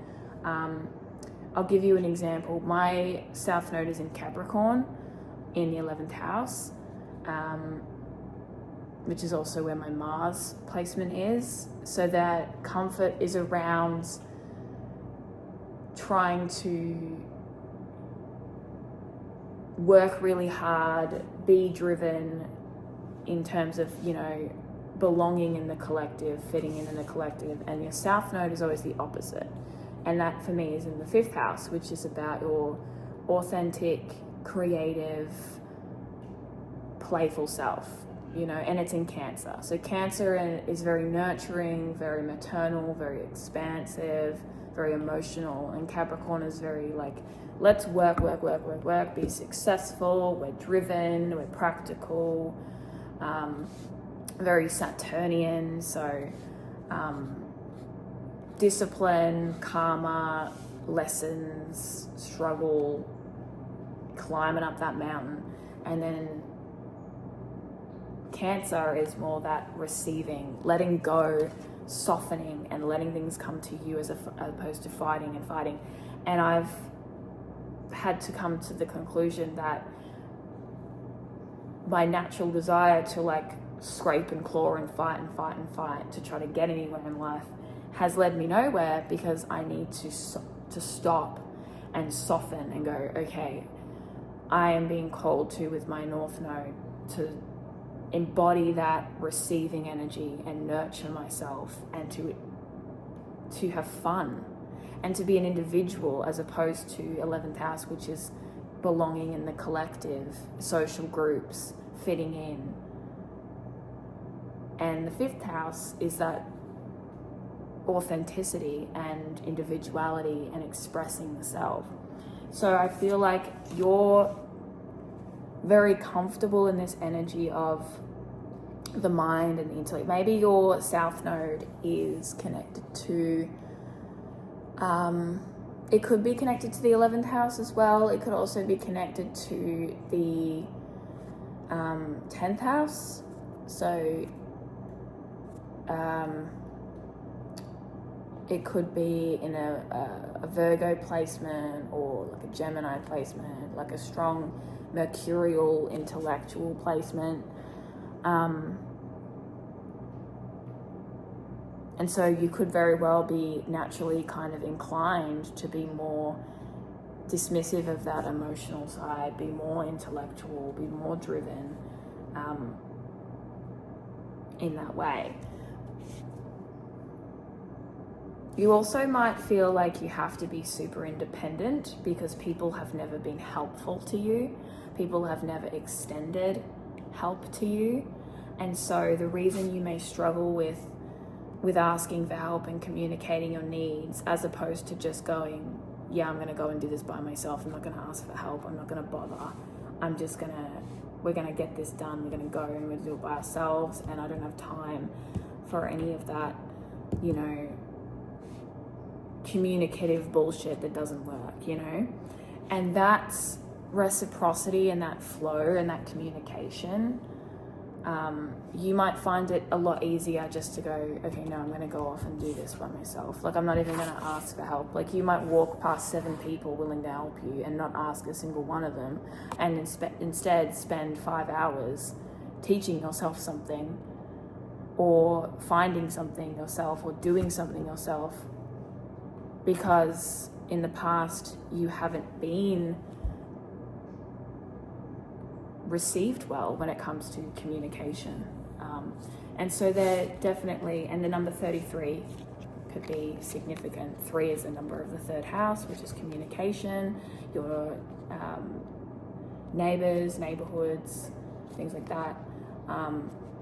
So yeah, there could be some healing in regards to your expression, your voice, being able to open up and communicate with people and be like, hey, I need assistance with this, or I need help with this, or this is what I'm doing, I'm going to share this with people, as opposed to just keeping it all inside of your head and going, okay, I'm going to go sneak around, I'm going to do everything independently by myself, I'm going to survive by myself, I'm going to go, I'm going to work hard, devote myself.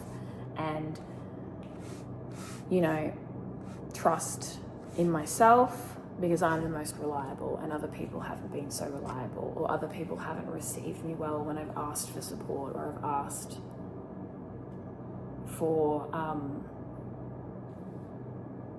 connection or communication. And then we're going to get your blind spot card, your shadow work card. All right, Spirit. Let us get the blind spot card for pile 3.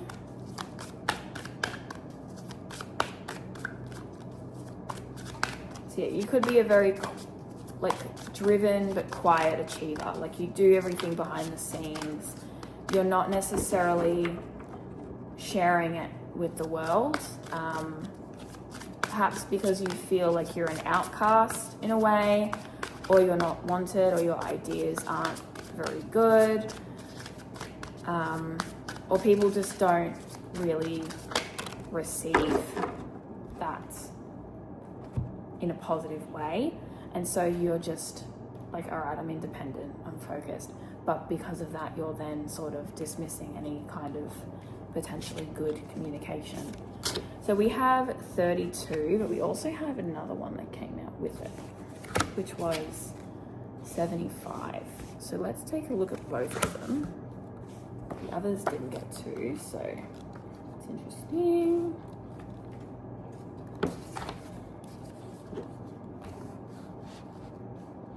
Okay, so this is the card, 32 is the card of judgment. So this is about casting judgments and having these pre-existing perspectives. I will just read from the book for these ones. That's what I've been doing so far. If you've drawn this sigil, your negative judgment in this scenario is making it impossible to get the results you want. To have a perspective at all, you must judge. To even call a clock is to judge it as a clock, and thus restrict its potential energy to that of a clock.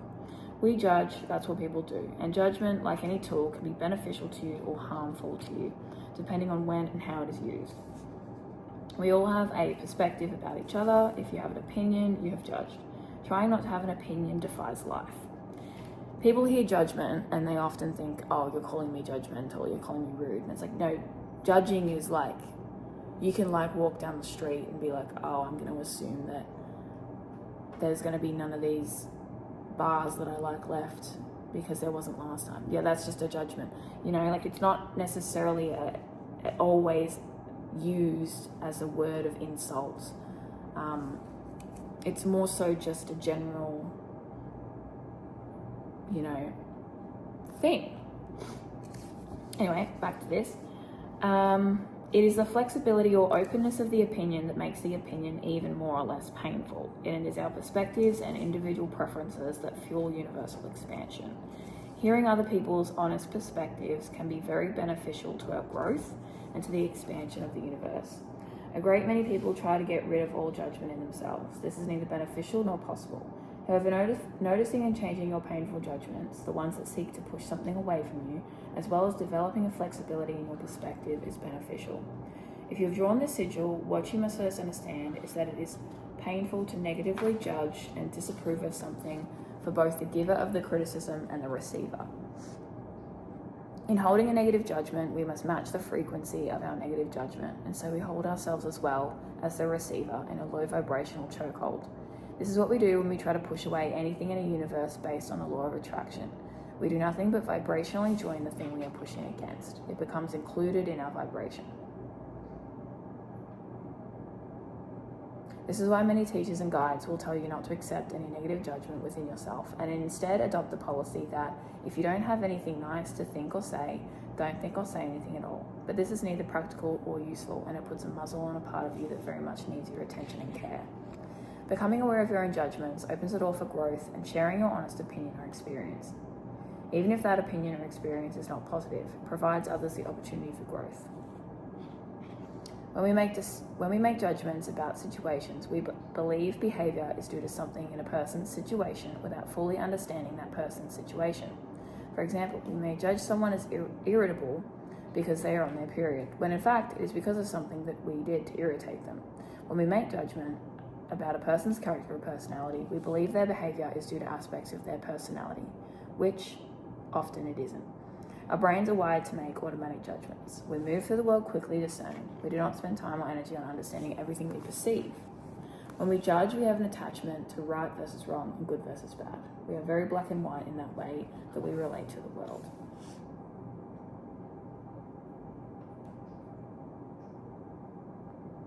Flexibility and understanding are the only things that will make a person safe enough to look at the truth and make changes.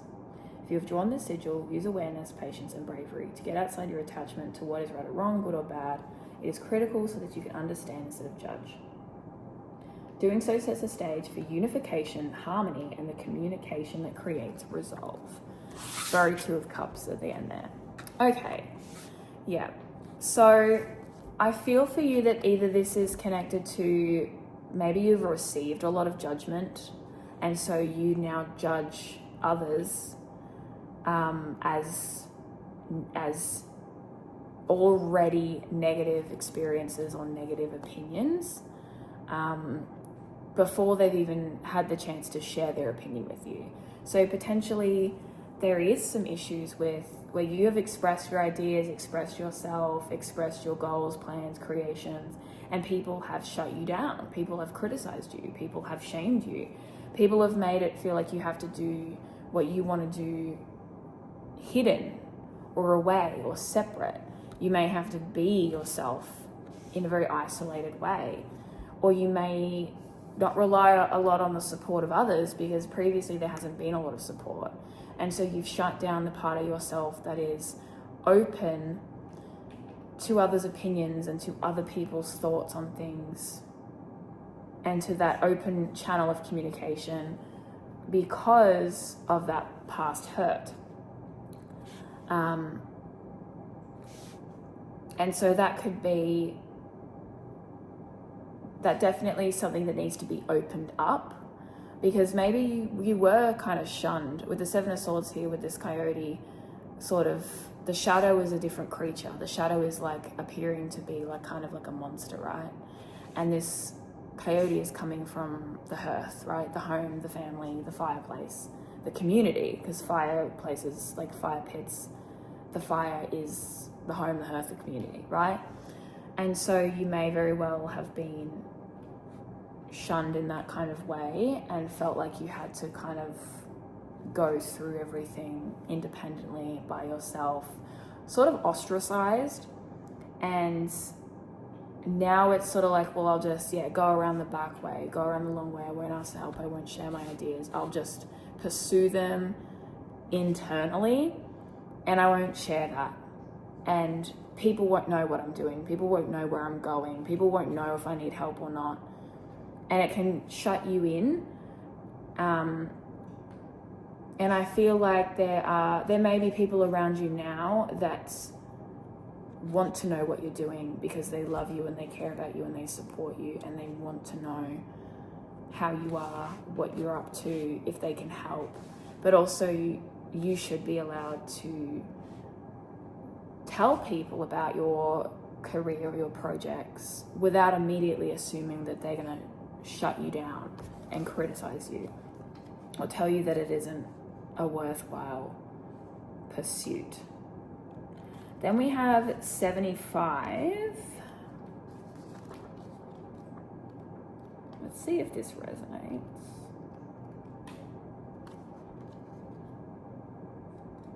Okay, so this is about incompatibility. So this sigil is about the presence of incompatibility that is not being acknowledged. This could be with a person, an environment, a practice, a group, or a job. You're being called to stop trying to force a square peg into a round hole and accept this incompatibility so you can allow yourself or someone else to gravitate to what is compatible instead of continuing to try to change what will not change. So I think this is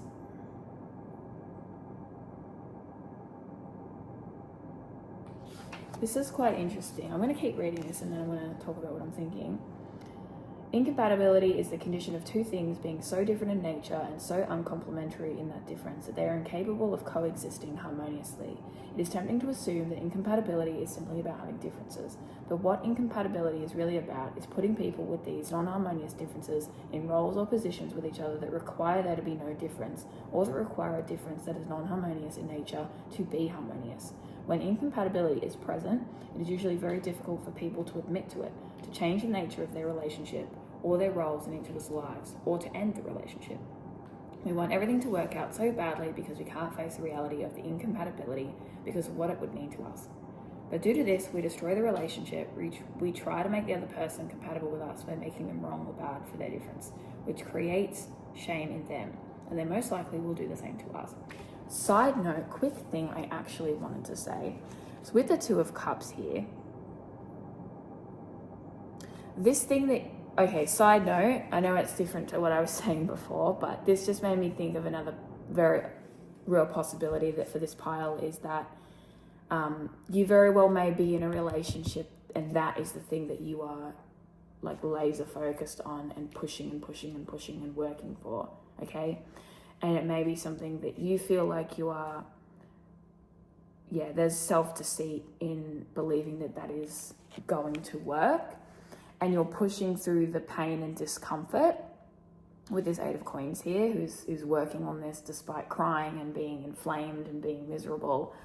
And there is a need for, communication. And it could be a relationship that's long withstanding, something from childhood. It could be with family, or it could be a partner that you've had for a very long time. But there potentially is, like a need to sort of open the channel of like, is this working? But also that's a side note, in case that resonates with anyone else. But to apply this to the situations we've been talking about already, is that perhaps for a long time you were judged for not fitting into society the way others expected, for your ideas, for how you are, for your passions, for the way you communicate or express, for your goals. And maybe you have been quite heavily shunned by your family or by society. And so you've learned that independence, like I was saying before. And it may have taken you a long time to learn to not try and force yourself into that box. But also this thing that you're very honed in on, that you are locked in on, that is taking up your mental energy, that you are devoted to, that is causing this coldness and this disconnect, that actually could be you trying to fit in where you do not fit in. That could be you trying to force yourself into a situation or a place. Like with this coyote here, who is going around, getting all the resources, doing all the things. They're not asking for help. They're not asking for support. They're not communicating. Then they're racing through. They're devoting. They're using their resources. They're very, you're locked in. But that is creating that coldness, that lack of being in touch with your emotions, and that thing that you are. And it could be, you're very passionate about it, but passion can sometimes be like, oh, I'm really passionate about something because it would break my heart if I wasn't able to achieve it. You can be passionately doing something from a place of fear or a place of lack or a place of not belonging or wanting to belong. And you can be passionately doing something because it does feel right, The passion and the fire and the energy is there regardless of what you're pursuing. And it very well could be something that people don't understand, or it could be in pursuit of you trying to be an understandable, digestible person. And either way, it is definitely creating a lack of communication and expression.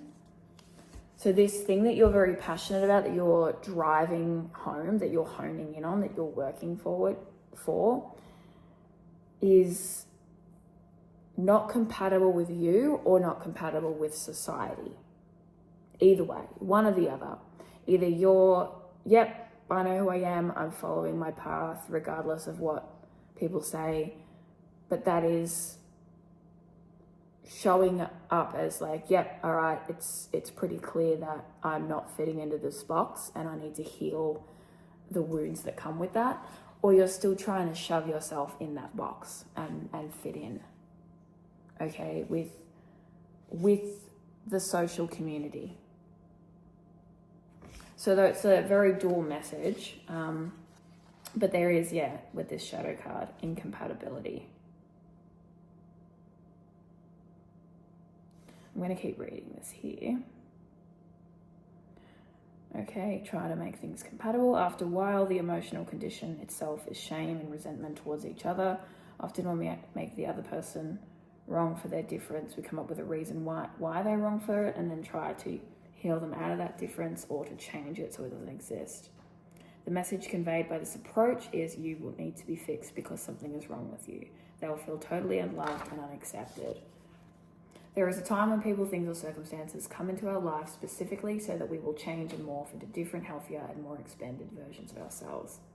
There are other times when the pain we feel in changing to align with people, things, and circumstances is not the pain of growth, but the pain of denying who we really are and trying to make ourselves into something that we are not.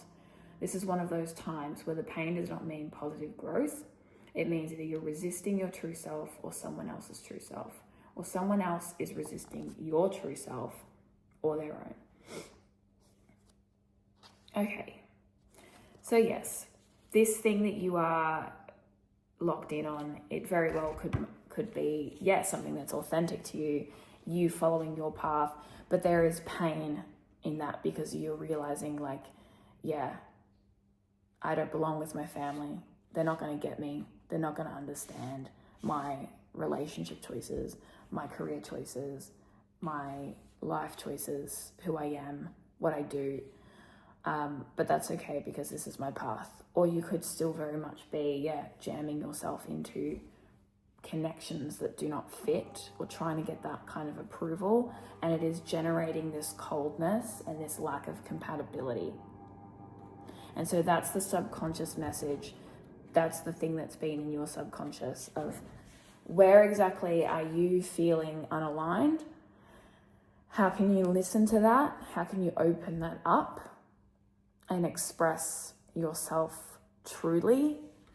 And remember that there isn't, like, there's people who will get you and there's pursuits worthwhile. So I feel like for some of you, it is that you are grieving for, or dealing with the difficulty from not fitting into the community because you've chosen your authentic path and you are doing that. And then for others of you, you're still trying to kind of force yourself into a path that is not aligned with you, but aligned with them. And whether that's your parents, your childhood friends, your peers, your partner that's a relationship that's not fitting. And